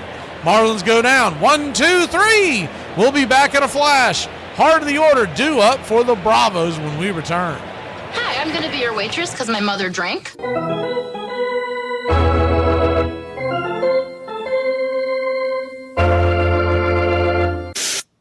Pete Rose, a very unforgettable moment took place in All-Star Game history back in 1970 in Cincinnati. And as we run it up here, I wonder if you'd talk about it and describe it. Well, I'm running third. Hickman got to hit the center, and I start to slide head first right there, but I saw I couldn't be safe because Fossey was blocking the plate, and it was my advantage because he was reaching for the ball, and I happened to hit him at the right time, and I scored the winning run in an extra inning ball game. And I missed 3 games, but unfortunately he separated his shoulder and played the next month with that, and it sort of ruined his career. But I think you have to try to do anything. I think that was a clean slide because of the way he was positioned at the plate. You're no catcher, you know what I mean. And I didn't try to hurt anybody because he was at my house till 3 in the morning the night before, and I was just trying to be safe playing in Cincinnati. Thank you, Pete. Back up to you. Armchair.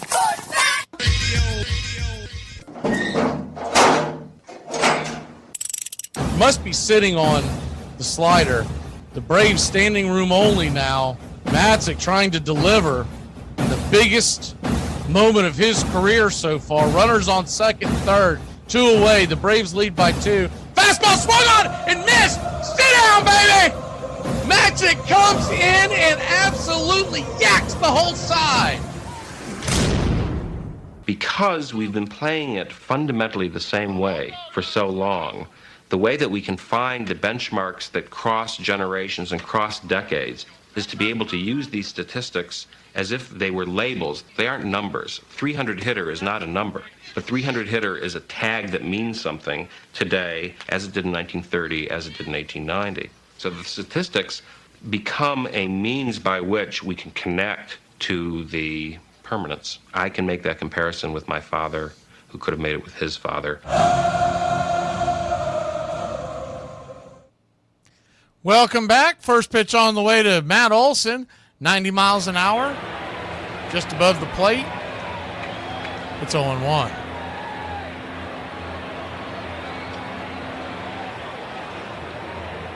The 0-1 swing. That ball's belted into right center field. Going back. Making the catch at the warning track for a loud out number 1 is Derek Hill, the center fielder.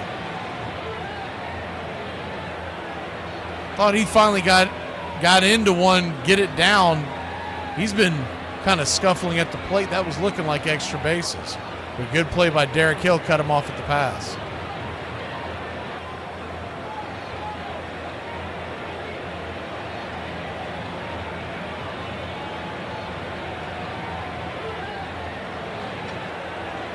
Ronald Acuna Jr., the batter, first pitch on the way. Fires it straight back. It's 0-1. Righty-righty matchup.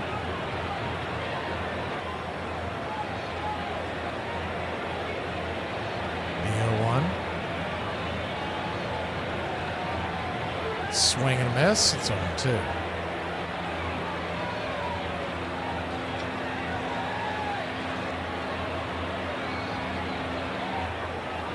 Braves 2, Marlins 1, top of the 6th inning. Acuna 1 for 2 with a stolen base. Alcantara comes set, the 0-2. Right there, P at the knee, strike 3, changeup, 2 down.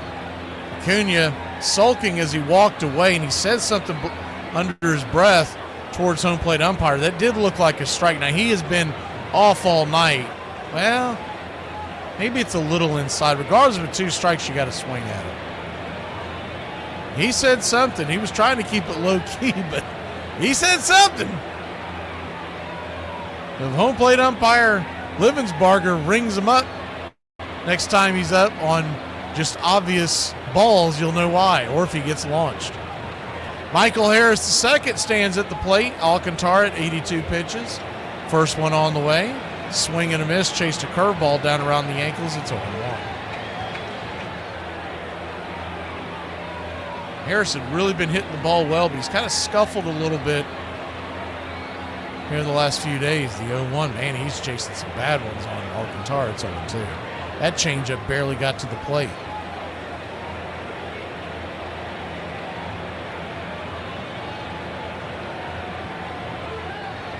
Oh, my bad. I'm sorry. I didn't realize I left it up there, y'all. I apologize.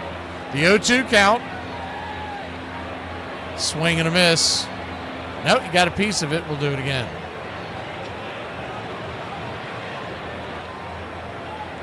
Yeah, that was the second, or the third month of June. The 0-2 chops it over to second, 4-3 put out. That'll end the inning. Braves go down in order pretty quickly. 1, 2, 3. We'll be back in a flash. The 5, 6, 7 hitters due up for the Marlins. The stat that stands out is Ted Williams. Ted Williams played more games in the 5 years where he also fought in World War II for, I think, 3 of those 5 years than Anthony Rendon has played in the 5 years he's been an Angel. That's a hell of a stat right there. Tonight's random complaint. When someone's doing a live and they say, I won't talk until you make me laugh. You know what? You. I don't have time to make you laugh. It's really easy pitching when you got defense like ours, I tell you. Anything make you nervous? Caves, mainly. I don't see any caves out here. We're in the south. If it's not the desert, that's where I find most caves are probably at. Frank Robinson, he was one of the most competitive players I've ever seen. The 21-year-old slugging sensation, Robinson, will develop into one of the game's greatest hitters. But Frank went beyond even that, for he excelled in every facet of the game. I asked him, why did you stand up on the plate like you did? And he said, it's hard to throw the ball inside, isn't it? If you did it one time, I tip my hat to you. If you miss by 3 inches, I'll take you out of the ballpark. For 10 years with the Reds, Frank launched home runs at a prolific pace. Frank Robinson bombs one over the left center field fence. But Cincinnati then traded him to Baltimore. There's no greater fury than a slugger with a grudge. Did I have something to prove? Yes. So he promptly won the Triple Crown, earned the MVP award, and led his new team to a World Series title. And the Orioles win. Robinson went on to charm the Charm City with memorable moments and milestones. Fly ball well hit deep left field. It is going to be the 500th home run. We should never forget just how great Frank Robinson was. A lot of people overlook Frank Robinson. Frank was as good as anybody. Your home for the classic call, Braves Country Baseball.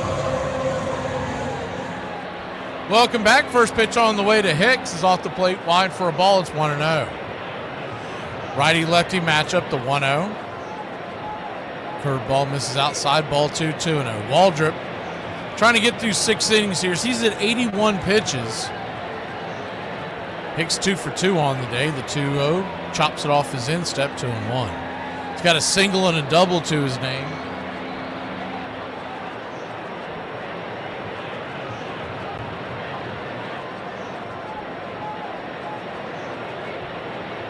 Two 2-1 count.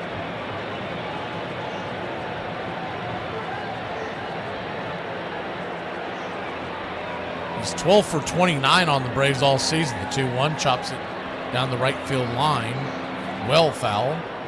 Cutter inside, 2-2. Milwaukee's taking a 1-0 lead over Arizona in the second. Cleveland still leads Tampa Bay 3-0 in the seventh. The 2-2 inside. That kid Messick is pitching again for Cleveland. So a full count to Hicks to start the inning. Waldrop turns and fires. Swing, rips it into center field, and he's now 3 for 3. He's seeing the ball well coming out of his hand. 1 on, nobody out.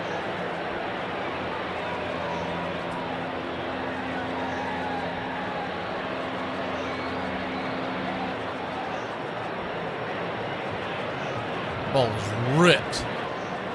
We were on a shift. A normal defense, it's going to be a line drive right to Ozzie, but it was hit hard nonetheless. So 1 on, nobody out. Tying run stands at first. First pitch, inside. Bends him backwards with the slider, backwards slider. It's 1-0. Now Dylan Dodd is warming up in the pen.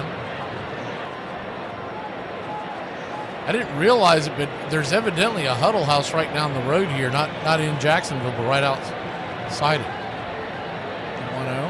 1-0, inside 2-0. In Middleburg, which isn't far from the Jacksonville city limits. The 2-0 count.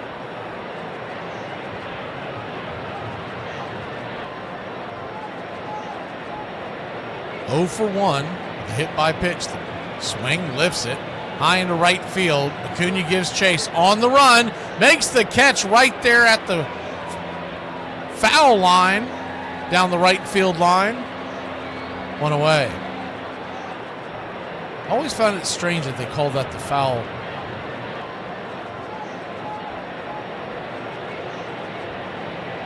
Foul line and foul pull, because if you hit it, it's fair. I've always found that strange. They're going to pull Waldrop. I don't know if I like this. I think I would have given him a chance to get through this inning, but nonetheless, pretty good effort, especially considering he didn't have his best stuff. We'll be back in a flash. He'll be back at it this Sunday night on Sunday Night Baseball. How about that for a rookie against the Phillies? Dylan Dodd comes in when we return.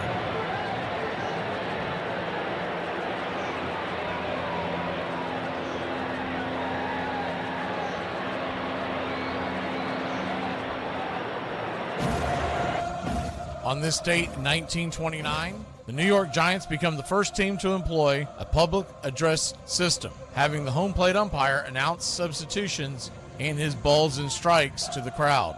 The newly installed amplifying technology worked when Charles Wriggler, standing on 2 plates, talked into a microphone inside his mask while crouching behind the catcher. On this date in 1934, Schoolboy Rowe wins his 16th consecutive game, tying the American League record shared by Smokey Joe Wood, Walter Johnson, and Lefty Grove. The 24-year-old right-hander from Waco, Texas, who goes 3 for 4 in the contest, singles home the eventual winning run in the 9th inning in the Tigers' 4-2 victory over the Senators at Griffith Stadium. And on this date in 1936, the Boston Braves establish a new major league record, hitting 7 doubles in 1 inning, including 2 each by Gene Moore, Buck Jordan, and Tony Cuccinello. The 2-bagger barrage occurs in the first frame in the rout of the Cardinals 20-3 at Sportsman's Park. And that's your Braves Country Radio on this date in baseball history. Find us on YouTube and Facebook today.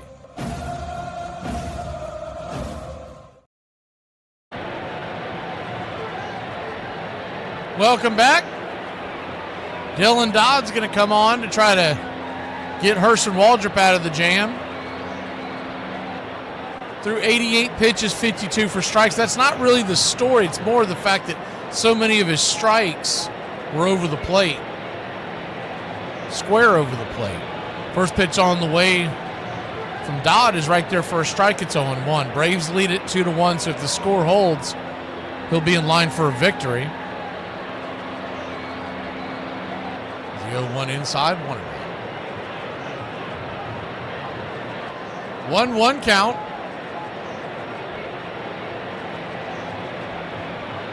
Dodd comes set, kicks and fires. Swing and a miss. 1-2.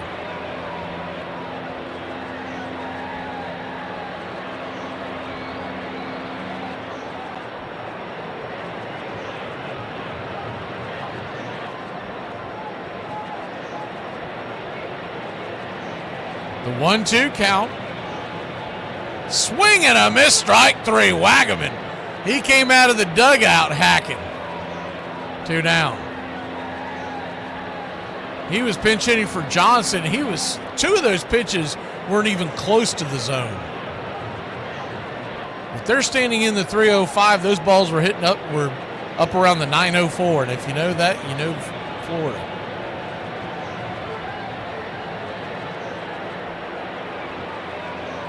First pitch on the way to Hill. He drops a bunt. Strike called. Jumping up his Smurf to fire it down to first to keep the runner close by. It's 0-1. Ran right by it. Almost like he almost pulled back for a second. Nonetheless, it's 0-1. He did offer at it. Hill with good speed is the center fielder of the Marlins. Standing on deck is Sanoa. Dylan Dodd trying to come in here and put the fire out.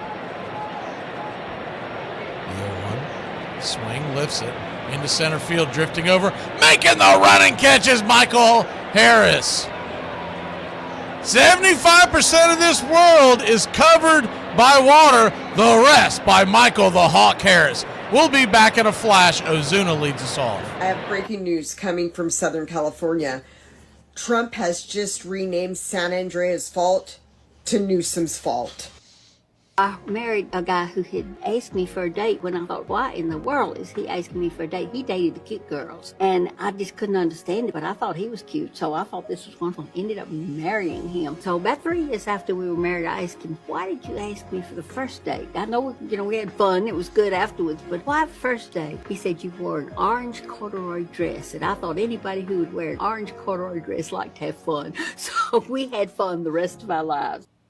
Name one villain in movie history that was actually right or relatable. And you can't say the Joker, because I know you're going to say the Joker. The Mel Ott story is a very lovely piece of Americana. He was 16 years old, playing ball in Louisiana, and some local was so enamored of Ott's talents that he sent Mel Ott up to New York for a tryout at the Polo Grounds. The New York Giants had been the class of baseball, led by manager John McGraw. And although Mel Ott was just 16, the New York skipper saw untapped potential. McGraw was so enamored of this boy that he refused to send him down to the minor leagues. He brought Ott along very carefully till the boy was a first-rate star. A shining star, one who at the age of 20 slammed 42 home runs with a swing that made folks stand up and take notice. Ott would raise his right foot as the pitcher was ready to deliver and just hang it there in midair. Master Melvin amassed numbers that put him in the top 3 for all right fielders in walks, OPS plus, and RBIs. Mel Ott's statistics tell you he's one of the great sluggers in baseball history. Mel Ott was pure baseball all the way around. So what is it exactly you do for this company? Mainly make mistakes and inappropriate comments. Welcome back. First pitch on the way to Ozuna is down and in for a ball. It's 1-0. Alcantara, 87 pitches. They're trying to get him through the 7th. This is the 1-0. Right there, grabs the outer edge. 1. Standing on deck is Michael Harris II. So you got righty, lefty, and then switch hitter Ozzie Albies coming to the plate. This could be his last batter, Alcantara, with the 2 left-handed sticks on the way. The 1-1, 97 at the knees. Good sinker, 1-2. Alcantara trails 2-1, but not a terrible game for him. 6 innings, 2 earned, 5 strikeouts, 2 walks, just 2 hits allowed. The 1-2, swing, bangs it foul. Do it again. The 2 hits he allowed, one was the solo home run by Ozzie, and the other was the RBI single.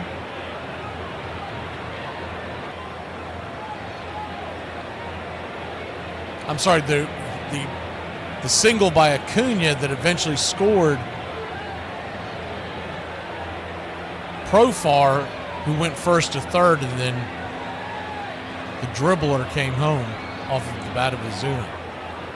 So he has the RBI for the day. The 2-2. Swing, chops it foul. Just got a piece of that slider. As it hops towards the third base dugout.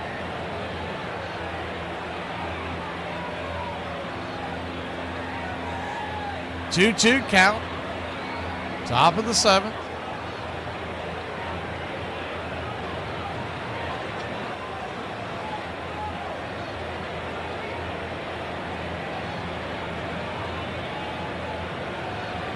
The 2-2. Swing and a miss, strike three. Got him with the sinker. And away. One down, and Michael Harris will come to the plate. Alcantara at 93 pitches.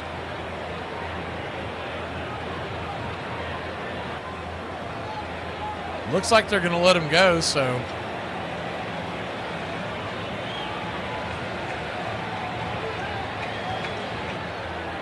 I'm sorry, Ozzie Albies. I think I said Michael Harris. First pitch on the way to Ozzie is right there for a curveball. For a strike, it's 0-1. I was thinking of the lineup before. The 0-1.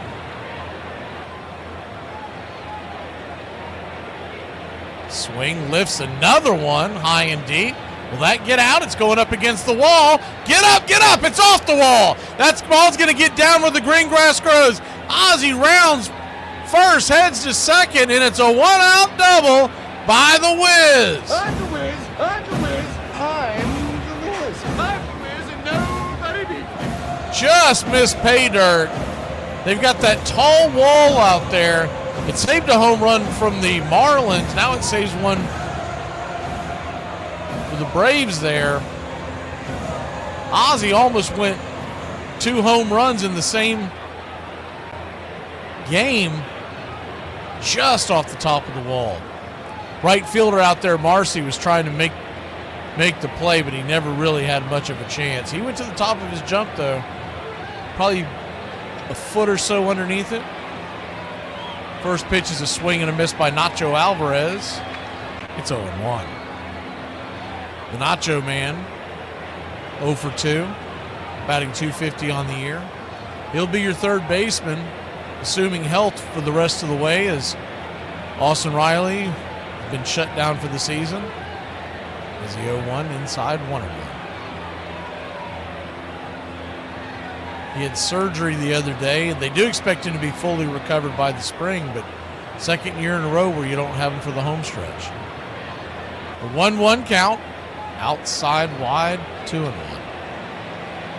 You almost need to see if he needs to start doing Pilates or something to make sure he keeps his core straight.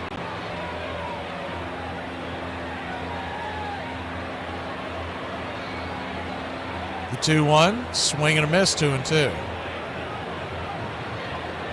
You're always going to wonder if they brought him back too early from that injury, the abdomen injury, and then he makes the diving play to get Ellie De La Cruz in Bristol as the 2-2 inside. Misses, 3-2. You don't know if that's where the injury occurred or if he was just not fully healthy and that led to it. But we'll never know the answer to that. There's no way they're going to admit that they made a mistake. Full count to Nacho. Runner at second, 1 out. Unless he comes out and just says it in the spring, there's just no way. The payoff pitch. Swing and a miss, strike through, 99 miles an hour. Good night, Irene. 2 down. His 7th strikeout of the night, and that'll bring Sean Murphy to the plate.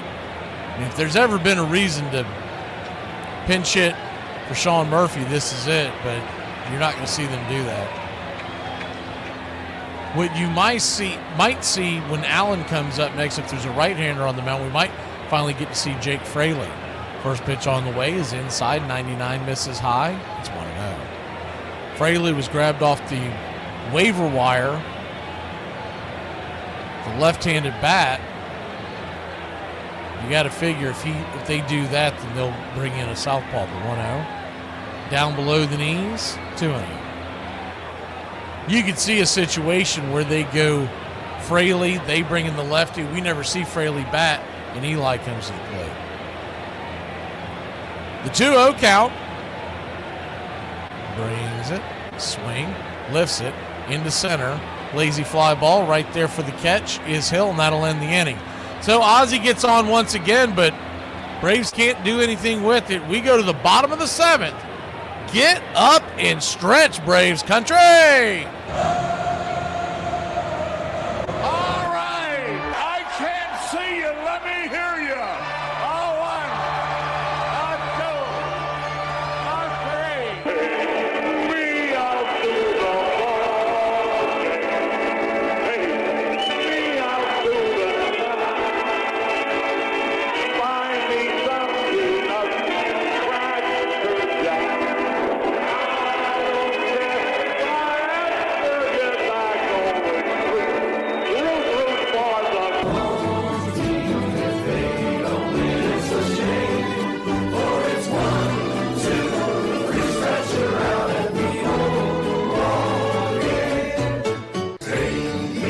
to the ball game. Take me out with the crowd. I need some peanuts and cracker jacks. I don't care if I ever get back. Let me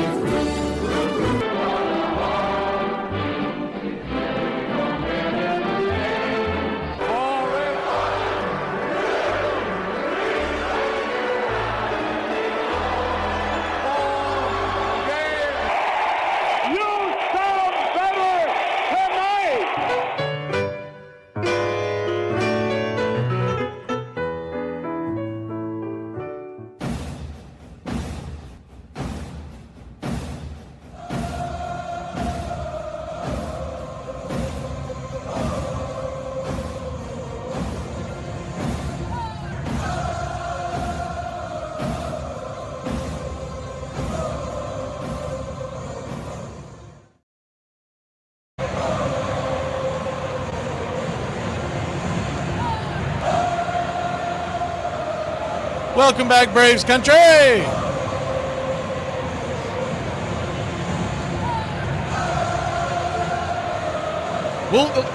We've been flashing the schedule up there, and I'll finish it up as the game ends. First pitch on the way from Dylan Lee is right there for a strike, lefty-righty matchup as we start at the bottom of the seventh. It's 0-1. Lee has struggled his last couple of times out, so hopefully he has fixed whatever ailed him. The 0-1. Swing, bangs it hard down the third base line. That is a fair ball, and that is trouble. That's at least two, and Profar had a long way to go. Here comes the throw into the infield, and it's a leadoff double for Sanoa and the Marlins. I thought he had a real chance to make three on that with no outs, and he slammed on the brakes. It would have been a really tough play for the Braves to make. I'm surprised Sanoa didn't go, but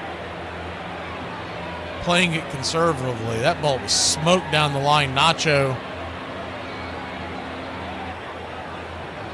Defensive downgrade over there at third, but he gave the good effort.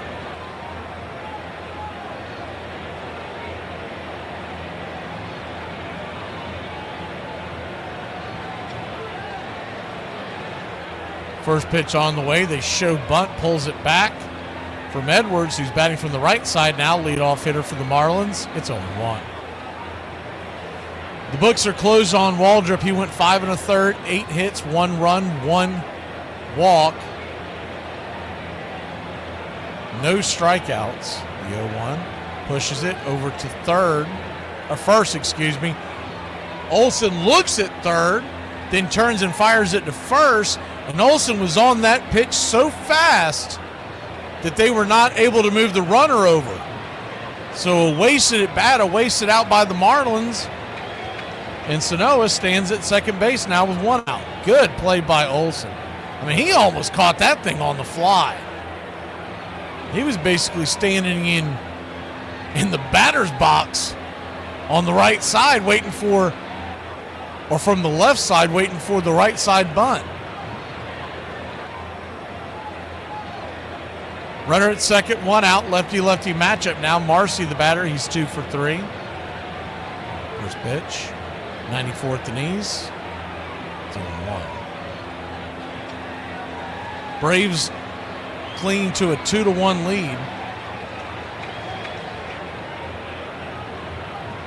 which was the final score last night between these two, but Miami the victor. The 0-1 swing, bangs it over towards second. Ozzie has it, flips it to first.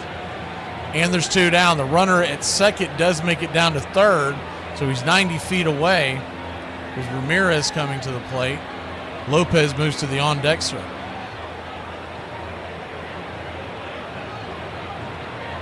So any kind of a wild pitch, balk, anything could bring the runner home. You've always got to be aware of that stolen base when you're dealing with the left-handed pitcher on the mound because he can't see the runner. First pitch on the way. 96 paints the black on the up top, outer edge. It's 0-1. Lefty-righty matchup.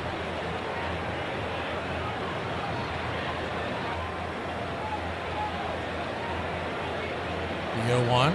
95 misses high.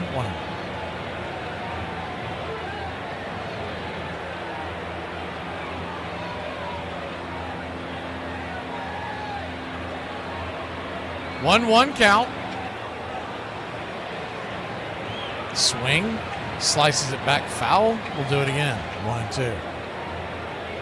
Ramirez 0 for 3 with a line out and a fly out. Grounded to third his last time up. Take any combination of that now. Braves 2, Marlins 1. Runner at third, 2 outs. The 1-2. Lee brings it. Swing. Fouls it back. 95 miles an hour. He is absolutely bringing it right now. It's 1-2. Find his way out of this jam. Leadoff double by the Marlins started this inning. The 1-2 in the dirt. Wild pitch. Goes to the back. Murph couldn't find it, and that'll tie the game. That's what you're worried about, that slider with Dylan Lee. He dropped it in front of the plate, and it bounced off of Smurf. Once again, I know it's a broken record, but if you're actually in the crouch position and not what they do nowadays with the one knee on the ground, you've got a much better chance of blocking that. So it'll be a wild pitch on Lee, but you can put an asterisk on that. Murph is just as much to blame. The 2-2, swing and a miss, strike 3, foul tipped it in the glove, and that'll end the inning. But not before a wild pitch ties the game. It's 2-2. We go to the 8th here in Braves country. 106 miles from Chicago. We've got a full tank of gas, half a pack of cigarettes. It's dark, and we're wearing sunglasses. Hit it. It's happy hour. When wins become losses and losses become wins. You guys going to happy hour? Yeah? Yeah, I'll come for a couple. Just a couple, though. Not like last time. When buying a beer, don't make this mistake. Buying only one beer can cause a misalignment in your spine due to the uneven weight distribution. This can cause unnecessary back pain and potential spine issues. To prevent this, carry 2 beers, ensuring your body is balanced and proper health maintained. Okay. Let's get it! Afternoon, everybody. Put my pants on, one leg at a time. Guess what? I got a fever, and the only prescription is not... Ladies and gentlemen, we interrupt our program of dance music to bring you a special bulletin from the Intercontinental Radio News. You're in Braves country. Drink a beer. Salute. They're making it laws where you can't drink when you want to. Pretty soon we're going to be communist country. Oh, yeah. For me and the Lord, we got to understand it. We're on a mission from God.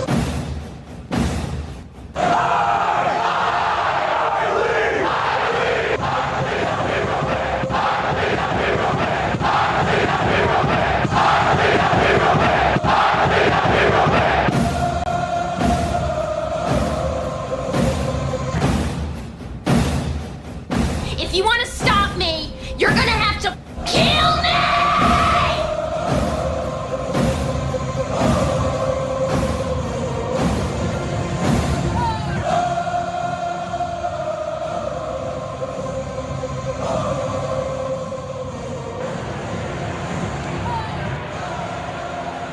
Welcome back. Drake Baldwin will be the batter. Lefty-lefty matchup. First pitch on the way is high and inside. Curve ball. Gibson, it's 1-0. 1-0.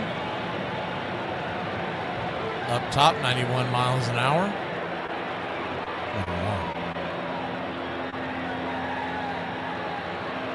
I mean, someone got deked here as the 1-1 count.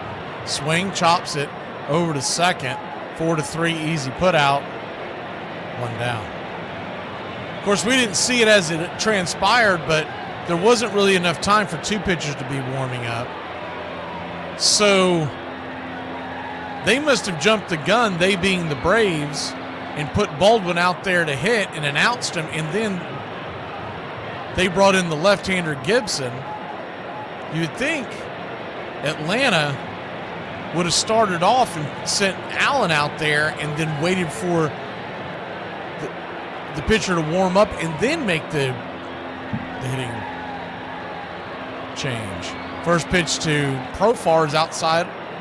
It's 1-0. The 1-0 out of the zone. Ball 2-0.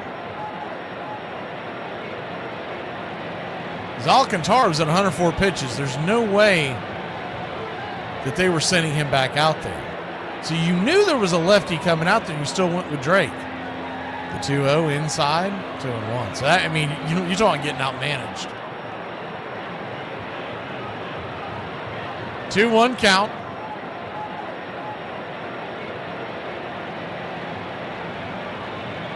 Drops the changeup in there, 2-2. Profar 0 for 2 with the walk in the first. So neither pitcher, starting pitcher tonight, will end up with the walk, with the win or the loss.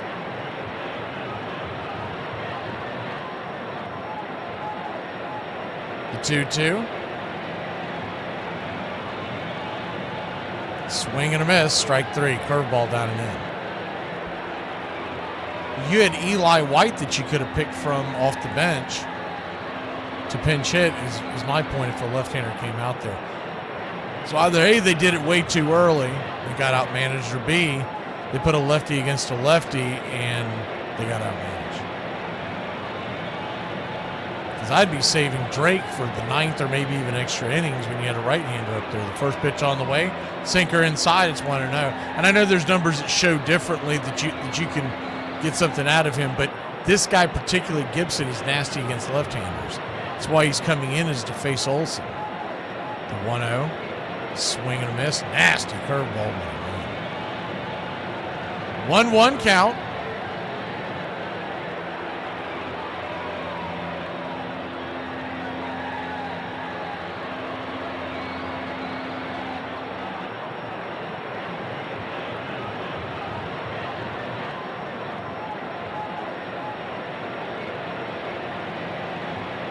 The 1-1 went around. Curveball off the edge. 1-2.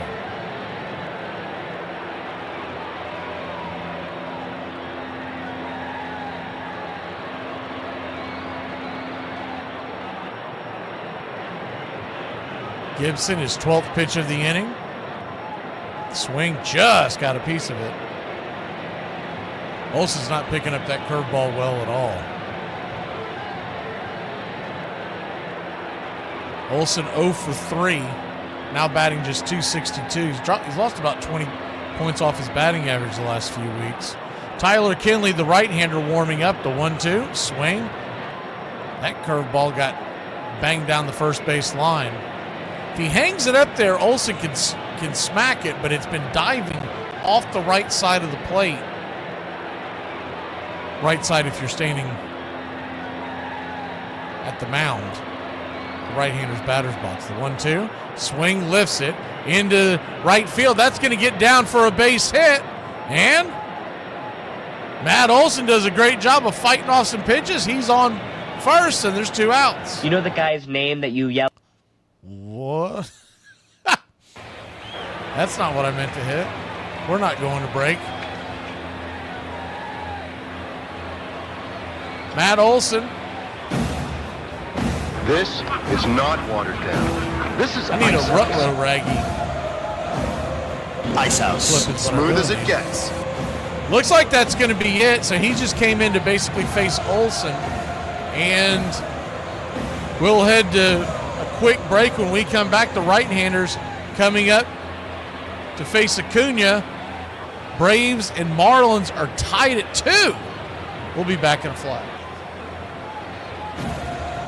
On this date in 1916, Philadelphia Athletics hurler Joe Bush no-hits the Cleveland Indians at Philadelphia's Shibe Park 5-0.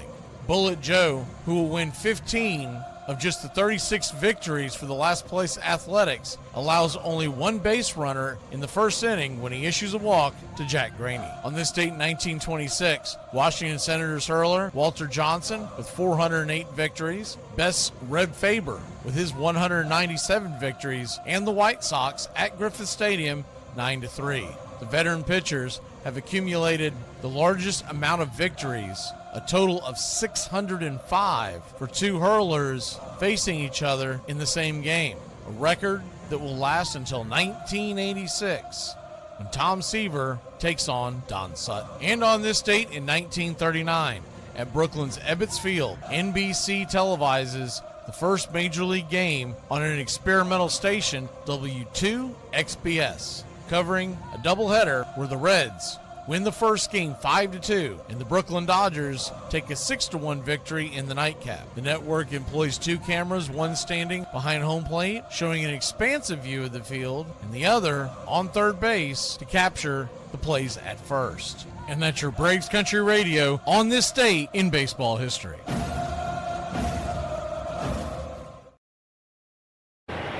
Welcome back.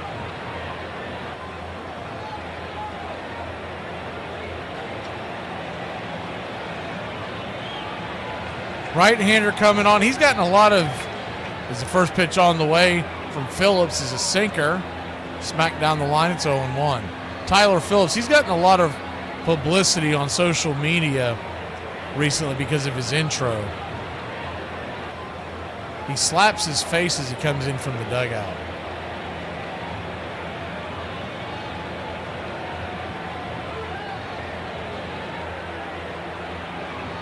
He's got an ERA just over 3. Looks like he's got a pitch-com issue as well. He probably slapped his pitch-com as he came in.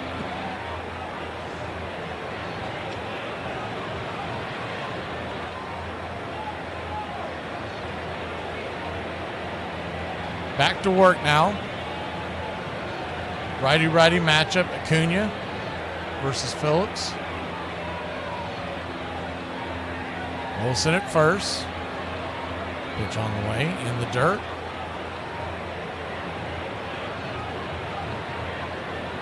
That'll even up the count at 1-1. Acuna right there, batting .300, right there at that mark. 956 OPS. 1-1 in the dirt, ball 2-2. 2-1 count.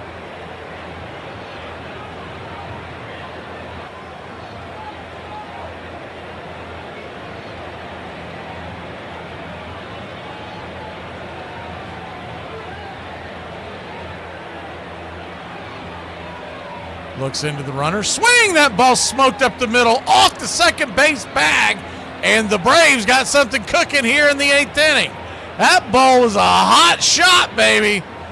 We got runners on first and second. There are 2 outs. Money Mike will be coming to the plate against the right-hander.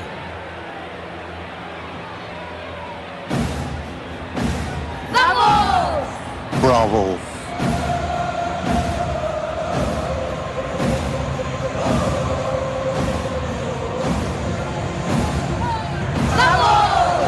Bravo. Michael Harris' first pitch takes a curveball in the dirt. It's 1-0.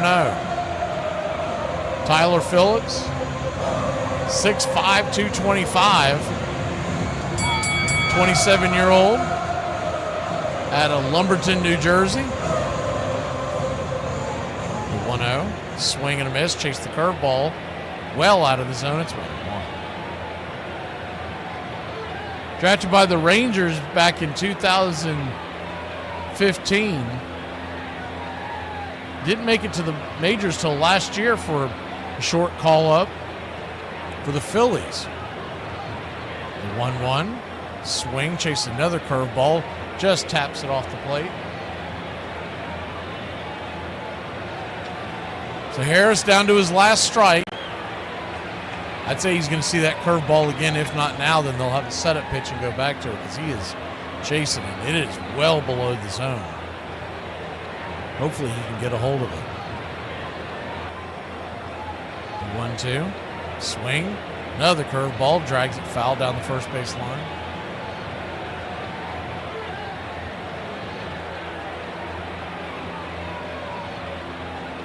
One, 2 count.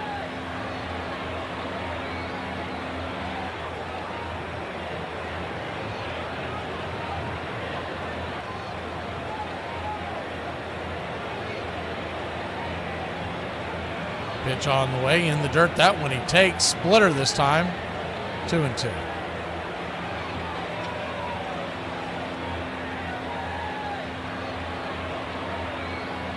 We've seen the fastball, the splitter, the curve.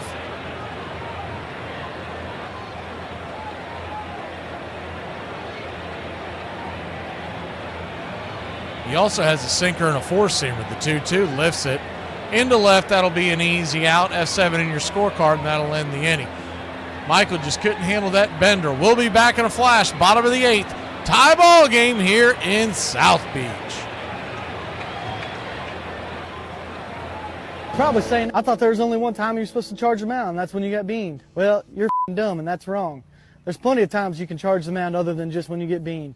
For instance, say you get caught in a rundown between first and second. You're not going to make it to the base, so just bail on the rundown and go fight the pitcher. Probably my favorite time to charge the mound is when you hit a pop fly in the infield. Instead of running to first base, just run straight for the pitcher after you pop the ball up and start fighting his Hey y'all, it's time for Appalachian Word of the Day. The word of the day is mascara. You better not sneak up on your mama or you mascara. Greatest right field. Ladies and gentlemen, the Bambino, Babe Ruth. Wielding unprecedented power, Ruth took baseball to another level. He just tore up the record book, threw it out the window, and started writing new pages. Before Babe, no one had ever hit more than 27 home runs in a season. In 1920, Ruth doubled that with 54. This was absolutely staggering hitting. Never was a time that I'm going to try to hit a home run. It's sure going to be today. Then in 1927, the unthinkable. It was hitting that went beyond the furthest extremities of the imagination. Consider that during a 15-year stretch, Ruth averaged what for most would be an MVP season. No mark was safe from the Babe. Over the span of his career, the Babe broke or equaled 54 Major League batting records. How good was he? Just listen. He was the most tremendous player this game ever had. An entire nation loved him, and its youngsters made him their personal idol. Even if you didn't follow baseball, the name Babe Ruth was just a magic name. A name that lives on with an unparalleled legacy, even amongst those who never saw him play. I just hope that fathers will keep on telling their sons, once upon a time, there was a baseball player named Babe Ruth. Your home for the classic call of Braves Country Baseball.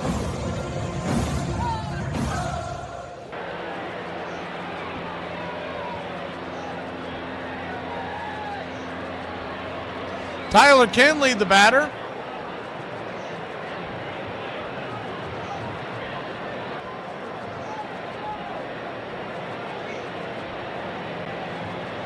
The pitcher, excuse me.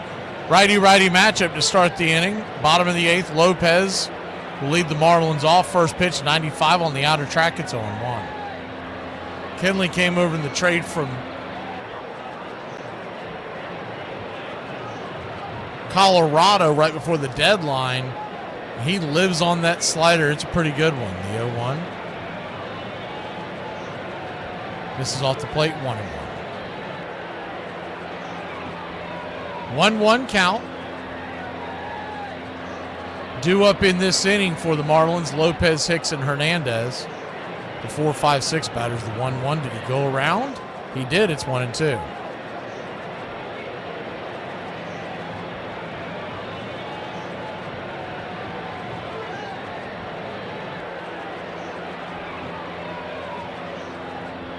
One, two. Swing, pops it up. Into right field, coming in, making the running catch is Ronald Acuna Jr. Calling off Ozzie at the last second, one away.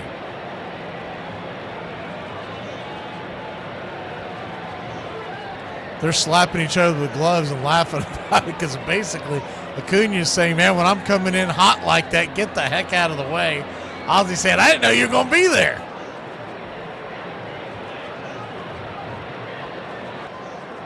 He was on his horse, and Ozzie could have gotten to it, but he got out of the way at the last second.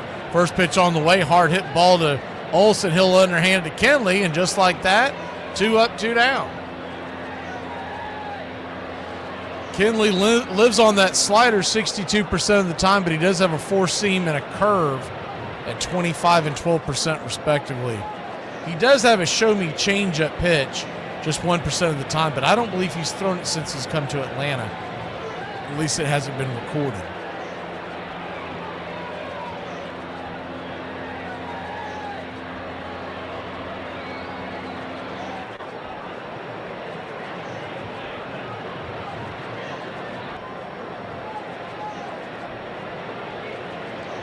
Righty-righty matchup. Hernandez, the batter, the first pitch on the way.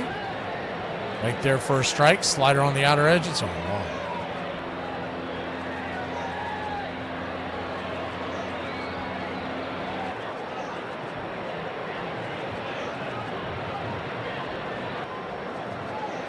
The 0-1. Just grabs the outer edge. 0-2.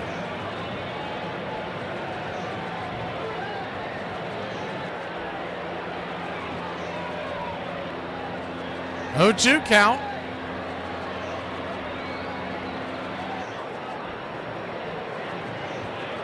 Swing, lifts it into shallow right field. That's going to get down for a base hit. I think Acuna lost it in the lights. He put his glove up like he didn't know where it was. He wouldn't get to it anyways. It was just there in no man's land in between Ozzie and Acuna. It bounces in front of him.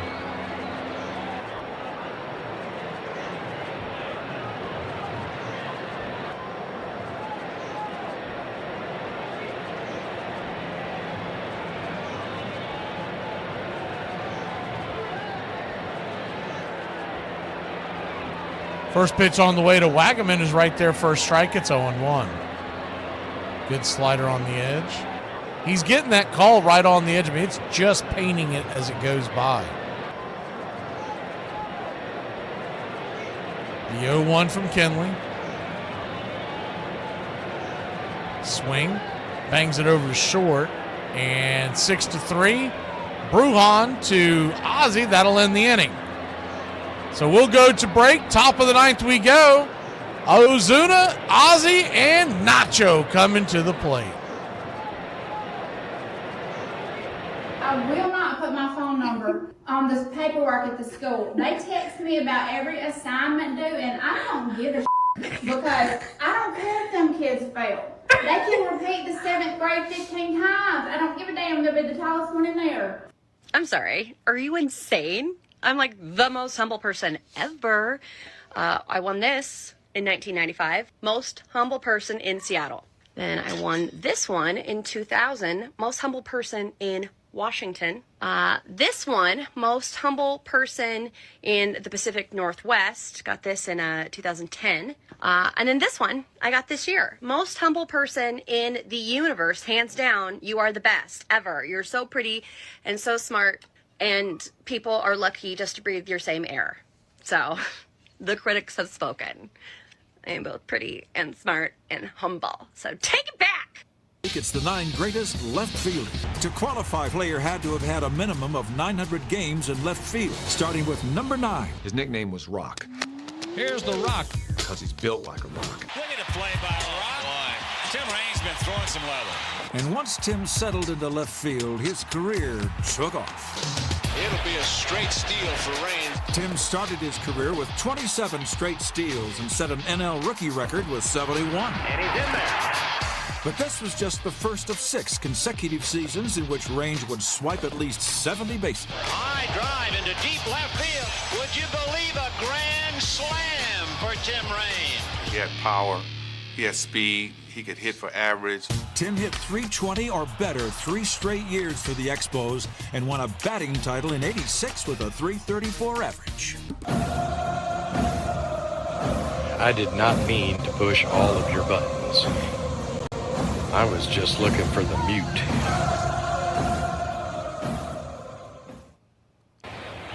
Welcome back, Braves country. Marcell Ozuna is set to face Zuber. Tyler Zuber, first pitch on the way. Down and away for a ball, sinker misses. 1-0. Tyler Zuber, 5'11", 195 pounds. The 1-0. Swing, fouls it away,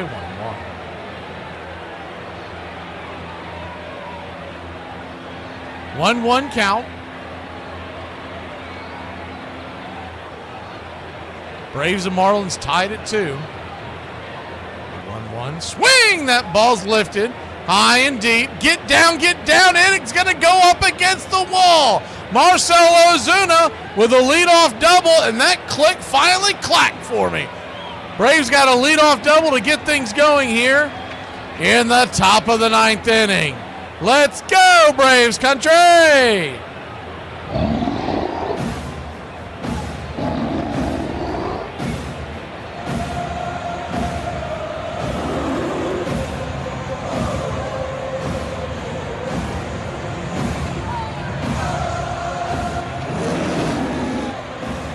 They're going to pinch hit for the Big Zoo. See who they go to. Do they go to Fraley or do they go to Eli? They'll go to Eli.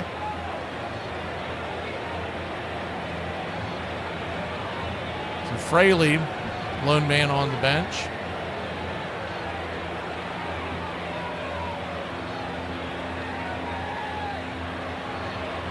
Righty-lefty matchup. Ozzie Albies, first pitch, sweeper. His sweeper's more like a wiffle sweep. It's 1-0. Kind of zips to the outside. We saw this last night.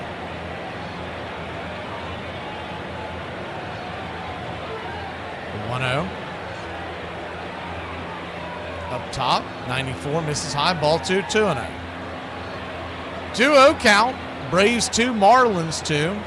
Top of the ninth, tying run, and Eli White standing at second after Marcelo Ozuna led off the inning with the double, the 2-0. Outside wide ball 3, 3-0. Standing on deck is Nacho. In the hole is Brujan. He stayed in for Murphy, and Baldwin switched with Murphy behind the plate. The 3-0. 93 just grabs the outer track, 3-1. He's living on the edge. All 4 of these pitches have been outside. The 3-1 from Zuber. It's set up high. Swing, pops it up. Another can of corn from Ozzie Albies. Easy out. Third base side, foul territory. 1 down. Start thinking maybe he's getting out of that habit, but man, how does he pop a ball? The pitch is belt high. One of the worst things that this guy can ever do is hit a home run. Is he starts thinking he's Babe Ruth and he starts swinging for the fences. That pitch, considering where the runner is at second and where we're at in the game, he should not be trying to lift it. He should be trying to slap it over to the right side of the infield and stay on top of it. Instead, he golfs it into the air. First pitch on the way to Nacho Alvarez is right there for a strike. It's 0-1. Whatever they end up doing in the offseason, free agency, they've got to go with the plan that Ozzie's going to be our number 9 hitter, and that's it. The 0-1, swing and a miss, blew it right by him. It's 0-2. He just doesn't have the discipline for them to constantly move him up and down the line. Just let him sit where he's at. Sit in front of a good hitter like Acuna, who needs to be leading off, and just have him there for the year. The 0-2, outside wide, 1-2.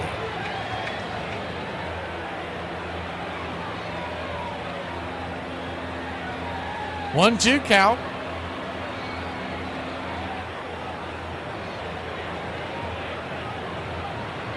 Outside wide, sweeper, 2-2.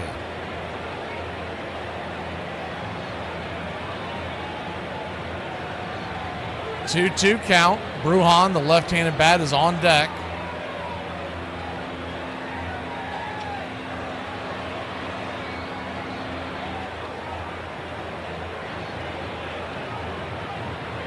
Runner at second.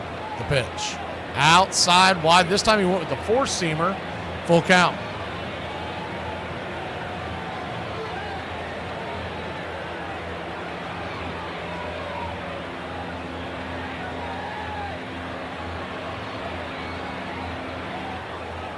Payoff pitch.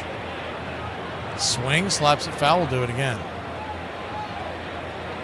Assuming he's available tonight, you would think that the Marlins may go to Josh Simpson. He's the only left-hander they have left in their bullpen. With Brujan, they would switch him over to the right side, and then Baldwin. He may wait till after Brujan, though. The payoff pitch. Inside, ball 4. So he'll head on down to first. We've got runners on first and second. Just 1 out in a tie ball game here in the top of the 9th inning. Whoa, you check it out. What?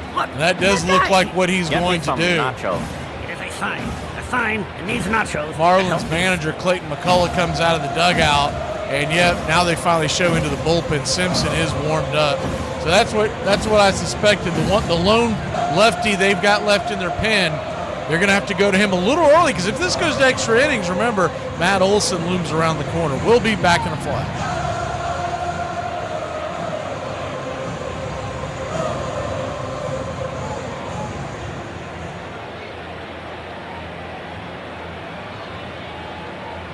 Mac McGee. And we're on the same team. The Country Club for Braves Country Radio. And we need more players. We need you to help us win the battle against hunger and poverty. You can sponsor Braves Country Radio. Teamwork is what The Country Club for Braves Country Radio. is all about. And that's why we need you. For just $15 a month, Don't get greedy. Ask for $2.99. you can sponsor a child just like Braves Country Radio. I've been able to really help, Braves Country Radio. and it feels so good. It's so easy. Just reach out now and start sending your love around the world. The Country Club for Braves Country Radio. To join our team, we really can bat 1,000. Mac McGee. Who's waiting for help? There's room on our team for you.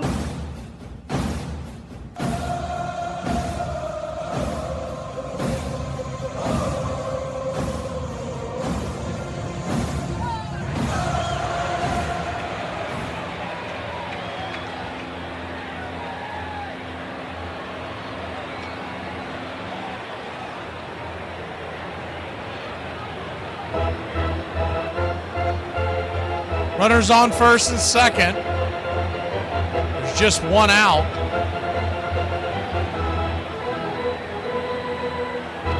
Vital Brujan, the switch hitting shortstop, who came on for essentially Murphy when he pitch hit for Allen. When Brujan pinch hit, when Baldwin pitch hit for Allen, excuse me. First pitch on the way is swing, and that ball's hammered into left field. Get up, it's over his head, off the wall. That's going to get down where the green grass grows. One run will score. It's 3-2 Atlanta. Simpson gets smoked off the jump, and the Atlanta Braves have taken the one-run lead. Holy Toledo. Runner at first makes it down to third. It held up in the air for a second, so I believe,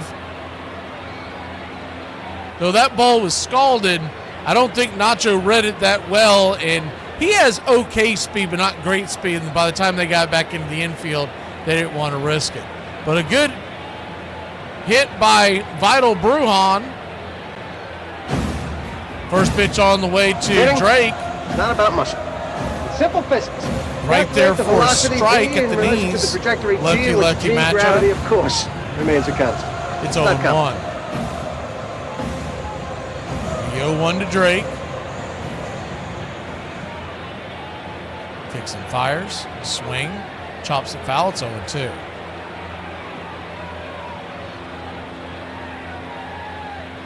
It's an 0-2 count. Bottom of the ninth inning, you would expect Iglesias to be ready to roll, so we did put the emoji in just seconds ago. The 0-2, inside 1-2. Lefty-lefty matchup. Josh Simpson, the southpaw, 6'2", 190.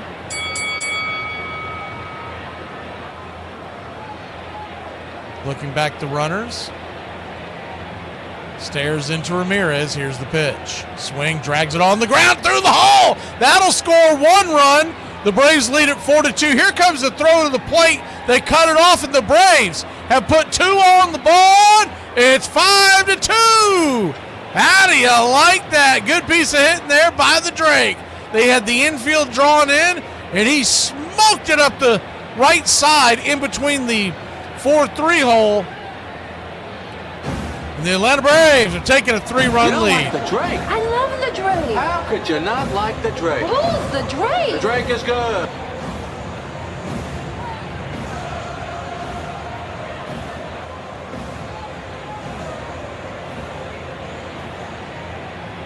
First pitch on the way, swinging by Profar. He rips one in. And that'll be another base hit. So how about that? Let's get it, Braves country. We got runners on first and second. Still only one out. Well, the jerks star call. They're running out of you.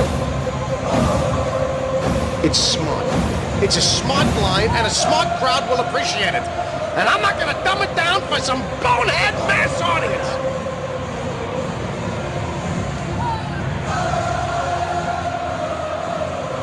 Lefty-lefty matchup. First pitch on the way to Olsen is a sweeper at the knees. It's 0-1. And Olsen, one swing could really knock this one into orbit. We could rest eyeglasses for the night. The 0-1.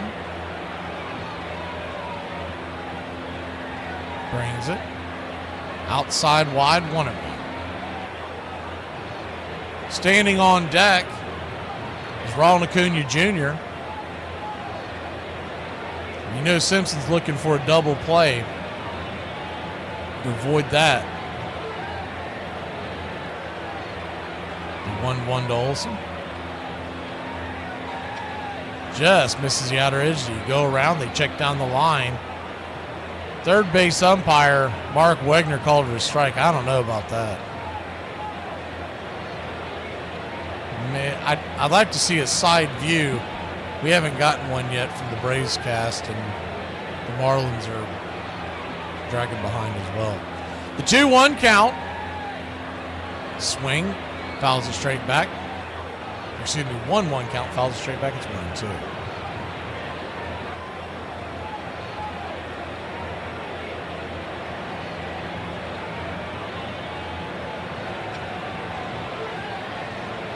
Two on, one out, three across here in the ninth inning. Braves lead at 5-2. Lefty-lefty matchup. The 1-2. Down below the knees, 2-2. Nobody's warming up in the pen for the Marlins, by the way. So this is Simpson's jam to get out of. If you could run this pitch count up fairly high, he wouldn't be available for tomorrow. And they've only got two lefties in their pen, so that would be quite the big deal. The 2-2. Down below the knees. Full count. Try to go with the sweeper. Iglesias is warmed up in the pen. A good time for Olsen to belt one out of here. He could sit down and we could have one of our also-rans warm up. Time is called by Olsen.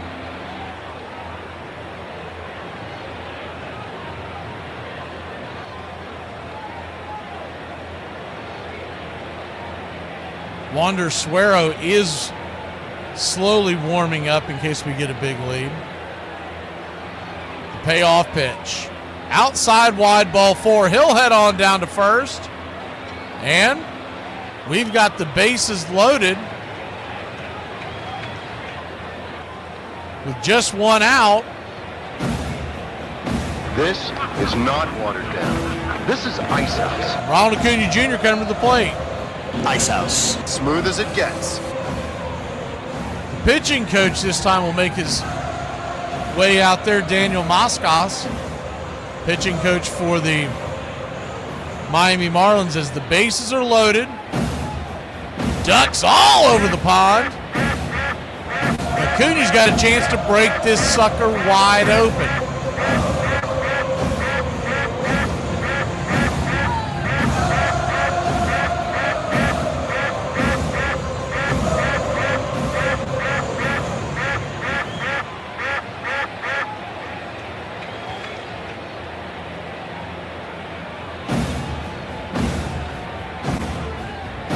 Moscas will head back to the dugout.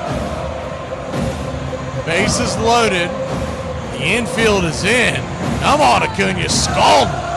First pitch on the way. Swing and a miss. Chased a slider down out of the zone. It's 0-1. Braves 5, Marlins 2. If you're just joining us, Braves led it 2-1. Then the Marlins tied it up. The Braves have taken a 3-run lead here in the ninth. The 0-1. Down below the knees, 1-1. So 1-1 count. the infield playing in to try to prevent any more runs. And this ball moves fast on this carpet, so if you scald one, a worm burner could score at least 2.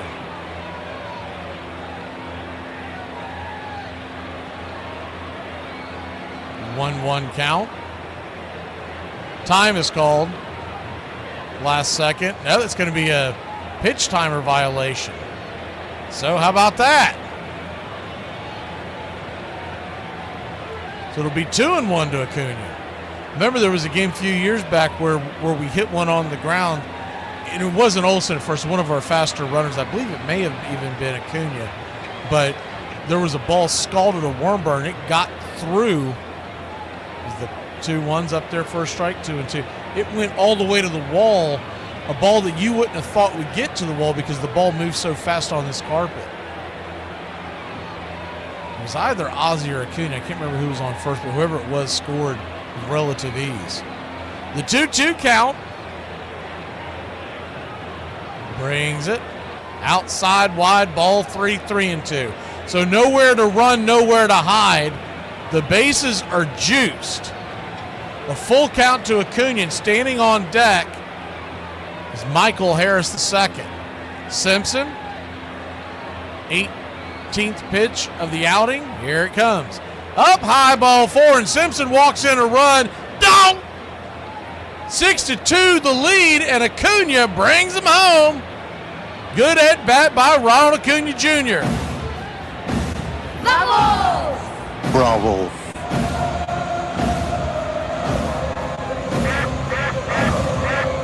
Bases stay jammed. Bravo. Michael Harris II, the batter. Lefty-lefty matchup. First pitch on the way, down and away. Sweeper misses. It's 1-0.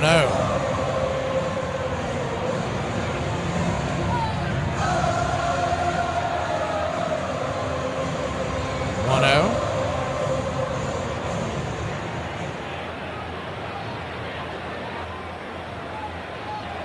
Brings it inside. Does not get the call. 2-0. That looked like a pinch right there. Harris 0 for 3 with the walk in the first. One swing could blow this baby wide open. Even if he doesn't land it out of the stadium, you could make it 8-2 with a single. The 2-0. Inside just grabs the inner track. 2-1. On deck is Eli as he pinch ran for Ozuna. Who led this inning off. The 2-1. Up top. Just misses 3-1. And Simpson can't believe it. I know what he's saying to himself right now. Stupid Flanders. I mean, he is getting painted pinch all around the zone. The 3-1. Swing. Chops it hard down the first base line, but foul. So a full count now to Harris. The last full count, he walked in a run to Acuna. Michael Harris, who's batting .324 since the All-Star break, versus left-handed pitchers with an .802 OPS. Trying to keep that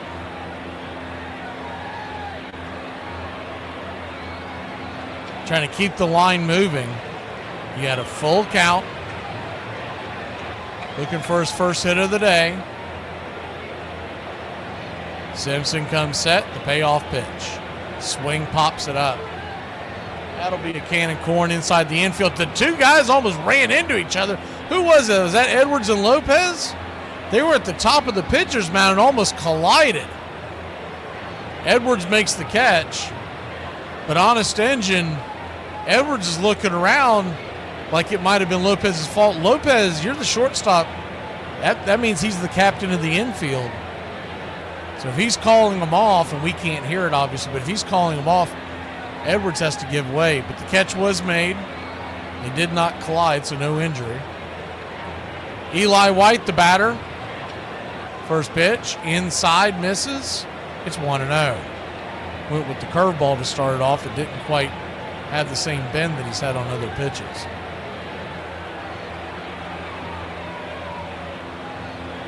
The 1-0. Bases loaded. 2 outs. Pitch. Swing, lifts it into left field. That's going to get down for a base hit. Here comes the throw to the plate, and he will not get the runner. Acuna goes first to third. For us. And your Atlanta Braves have taken an 8-2 lead off the Book of Eli. Cursed be the ground for our sake. Both thorns and thistles it shall bring forth for us. Oh, baby, where's this been?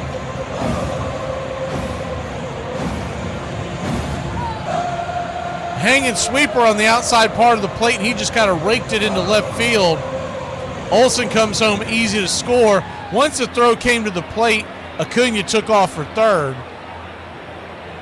Runners on the corners. 2 outs. Ozzie Albies back to the plate. First pitch swinging. Fouls it away. It's 0-1. Ozzie Albies fouled out to third his last time up. His last time up was earlier this inning. He was the first out of this inning. He's 2 for 4 with the solo shot, a double. Raises batting average to 230. The 0-1 pops it up high and deep into left. Get up, get up, get up. Zip, boom, bam, it's gone. Ram-a-lam-a ding-dong, a 3-run shot. And the Wiz have broken this through the roof, baby. His second home run of the game. 383 happy feet later. And Simpson. I'm the Wiz, I'm the Wiz, I'm the Wiz. I'm the Wiz and nobody beats me. And Simpson is getting rocked. No!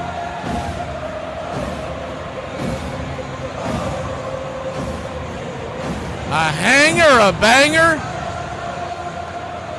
Mighty smack over the track that gets yanked and cranked, and it is 11-2. They can definitely sit down Iglesias. Ozzie puts the double bubble on top of his head. And Simpson, I guess they're going to actually get him out of the game. Yeah, they're going to have a, it looks like it's Sanoa, the third baseman's going to throw.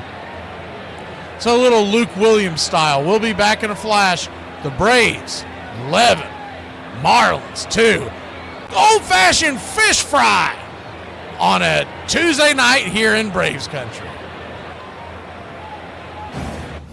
For about 70 cents, you can buy a can of soda, regular or diet. For about 70 cents, you can also buy a cup of coffee. For about 70 cents, you can buy a pack of gum, plain or sugarless. For 10 cents a day, you can buy the Country Club for Braves Country Radio.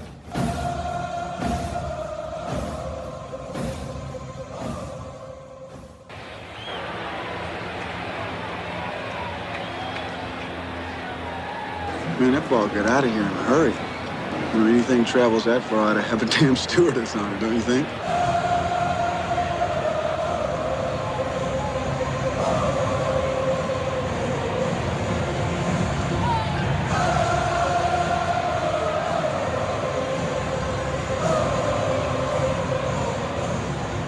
Welcome back, Braves Country.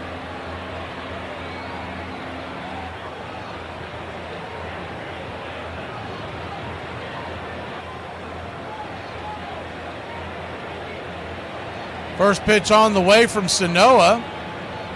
He's there for a strike to Alvarez. And the 0-1 finishes up with a ball well inside. It's 1-1. The 1-1 slaps it down the line foul. It's 1-2. Braves lead this one 11-2. 9 runs here in the top of the ninth. In the game that was 2-2 was a pitcher's duel. The 1-2. Sanoa jogging off the mound, expecting the third call strike like he's Sandy Koufax. 2-2. So a 2-2 count. He just flung it up there. It was a little high out of the zone anyways. But he went running off as the 2-2 swung on, pops it up. Just past the second base bag. Shortstop Lopez has it. That'll end the inning. But out for your Atlanta Braves. Put 9 on the board. Ozzie Albies with his second home run of the night. Let's go, Braves country! I'm the Wiz. I'm the Wiz. I'm the Wiz. I'm the Wiz and nobody beats me.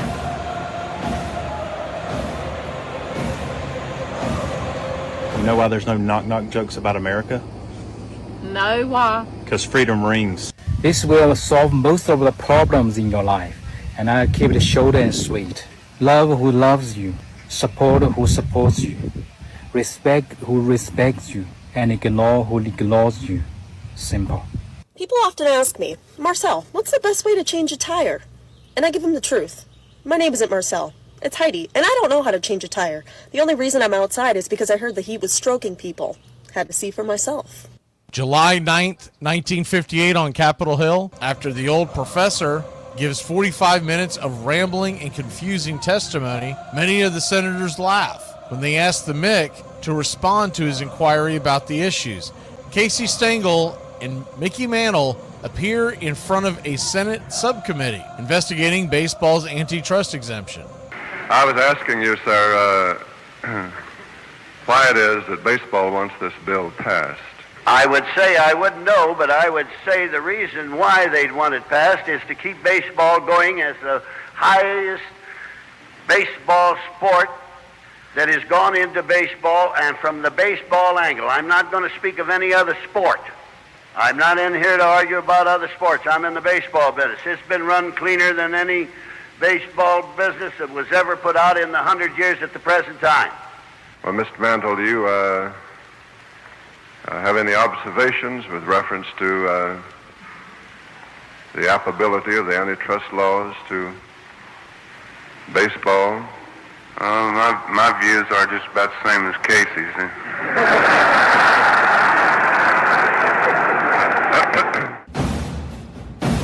That'll be $135.82. Okay, who do I make the check out to? To Target. Who the f*** else would you make it out to?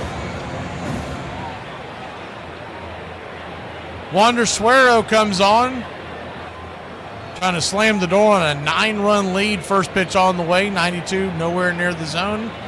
Cutter misses, it's 1-0. That clip from Casey Stengel and Mickey Mantle, that was July 9th, 1958. Cutter fouls it back out of play, it's 1-1.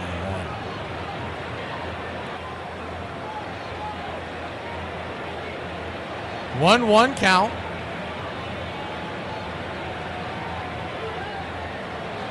Pitch on the way, inside, 2-1. Let's not play with our food here, Wander. Let's go ahead and get some outs, man. Come on now. The 2-1 count. Hill 0 for 3. Pitch, swing, slaps it through the hole. Brujan fires it off his back foot. He had no chance of getting that. That was deep into the hole. The center fielder running, and the Marlins have the leadoff runner on. Yeah, if you had the under on this game, you were kicking and throwing things in that 9th inning. I think it was 8 on most books, 8.5 on some. You figured, well, maybe it goes to extra innings, but maybe at the most you get 6 or 7 runs scored. Braves scored 9 by themselves in that frame. The 1-0 to Sanoa as he takes the first pitch outside wide. Righty-righty matchup. The 1-0 inside almost gets him. 2-0. So, man, I'm telling you right now, I know he's probably half awake in the dugout, but he needs to get the bullpen ready. Go get somebody. This Wander Suero ain't it. We've seen this movie before. He's already missing the zone. The 2-0 finds a strike right there at the knees, 2-1. You'd love to be able to use them, get the game done, not have to use any more arms.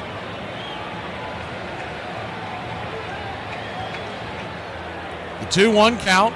Swing, slaps it down the line, foul, hard hit ball, 2-2.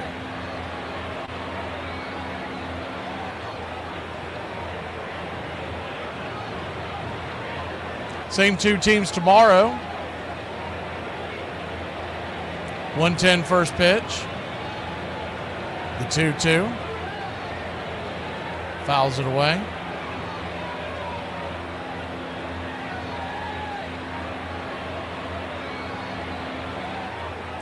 Two-two count.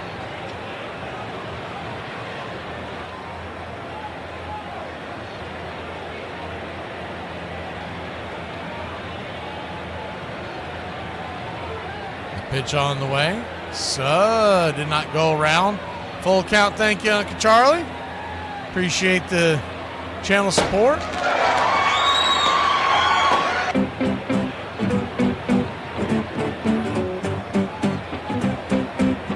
The payoff pitch. Caught looking strike three. Punched him out at the knees. One away.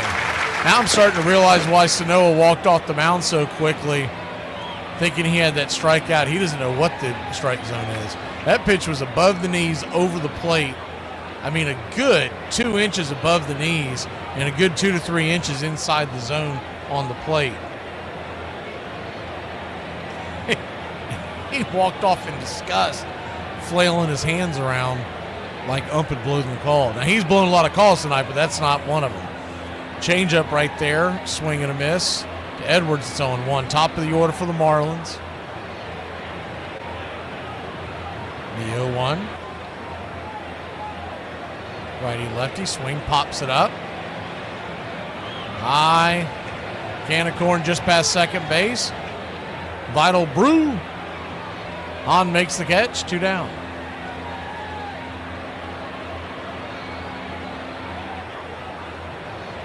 Joey Wentz will be on the bump tomorrow. Then they'll announce the starters for the Philly series. I would think they're going to give Sale the extra day, so I'm thinking Friday, but he may pitch Wednesday night. You never know. First pitch on the way, 92. Cutter off the edge. It's 1-0. 4-game set in Philadelphia.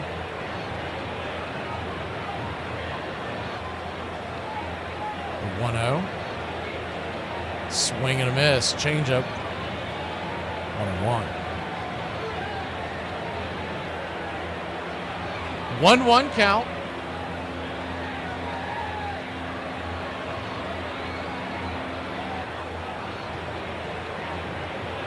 Swing. That ball's going to get slapped into left field.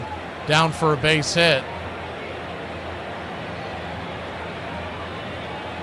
And the inning and game continues, but the Marlins are down to their last out.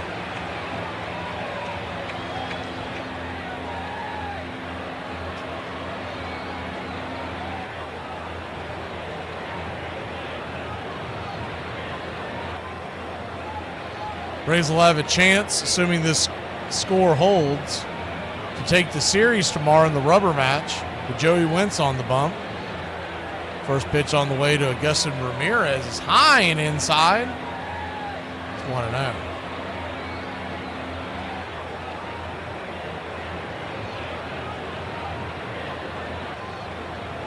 The 1-0. 91 up top. Cutter misses. 2-0. 2-0 count. Couple of finals to bring to you. Red Sox beat the Orioles 5-0 earlier tonight.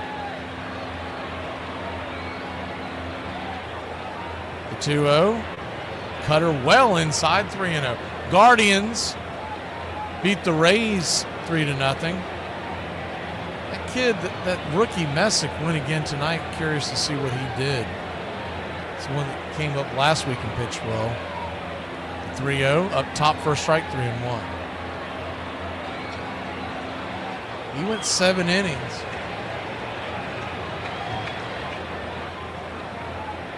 Can't see the strikeouts, but it has to be several. The 3-1 misses inside. Ball forced to the bases are now loaded. You look that up for him. He had to put on a show tonight.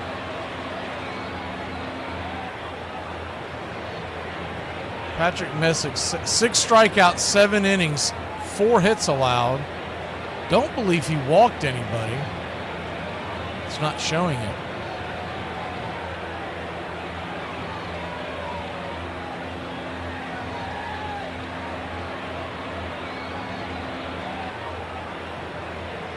First pitch on the way is a curveball to Otto Lopez. 1-0. Marlins down to their last out, but their bases are loaded. 9-run lead for the Braves. The 1-0 right down the pipe, 1-1. I can guarantee you, if we don't get it tomorrow, because of the quick turnaround, we'll get it by Thursday. Wander Suero is going to go a packing back towards somewhere. whether they release him or send him back to the minors. The 1-1. Swing, hammers it over to third. Nacho to Ozzie, and that's it. And that's fitting. Braves win. Braves win. Your Atlanta Braves win. Whiskey for my men, beer for my horses. Ozzie Albies gets the game ball. As if there was any doubt. He had a couple of bad at-bats, but he also goes 3 for 5 with 2 home runs, 4 RBI. And your Atlanta Braves win this one 11-2. Kenley gets the win to improve to 2-3. Zuber gets the loss. Actually, Kenley will improve to 3-3. He was 2-3 coming in. They haven't updated it. Zuber will drop to 0-1.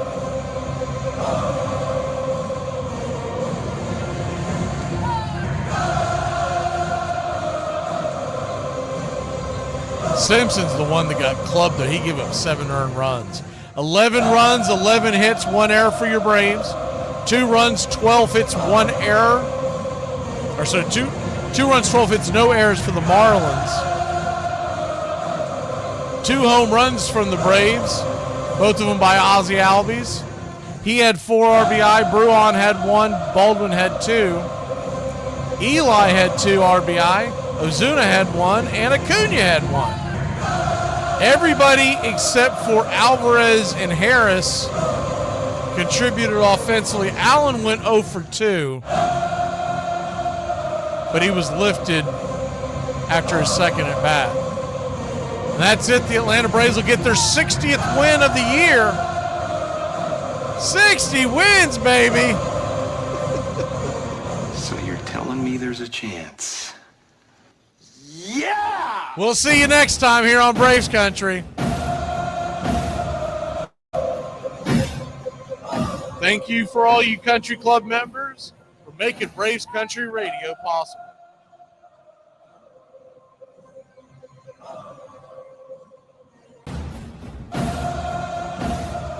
There's something kind of about a kid that's never played baseball. It is the American game. That's just what it is. And actually, I can feel like I'm 15 when I'm talking baseball. I'm watching baseball. This is it. It does this. It can do this to any. It brings you back.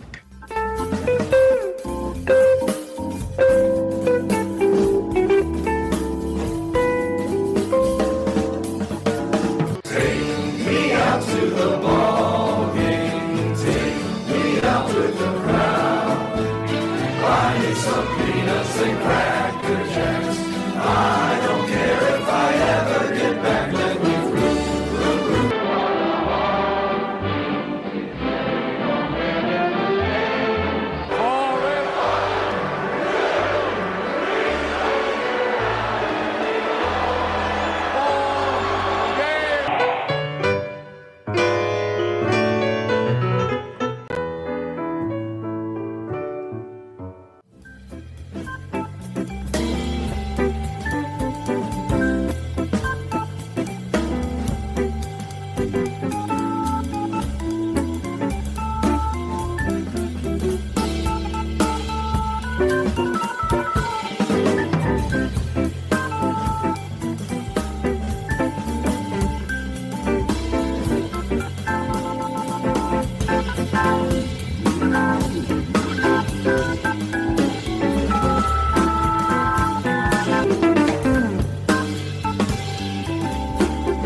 Goodbye, sweetheart. Well, it's time to go. We're back tomorrow with another show. Well, unless we're fired, we'll talk to you then.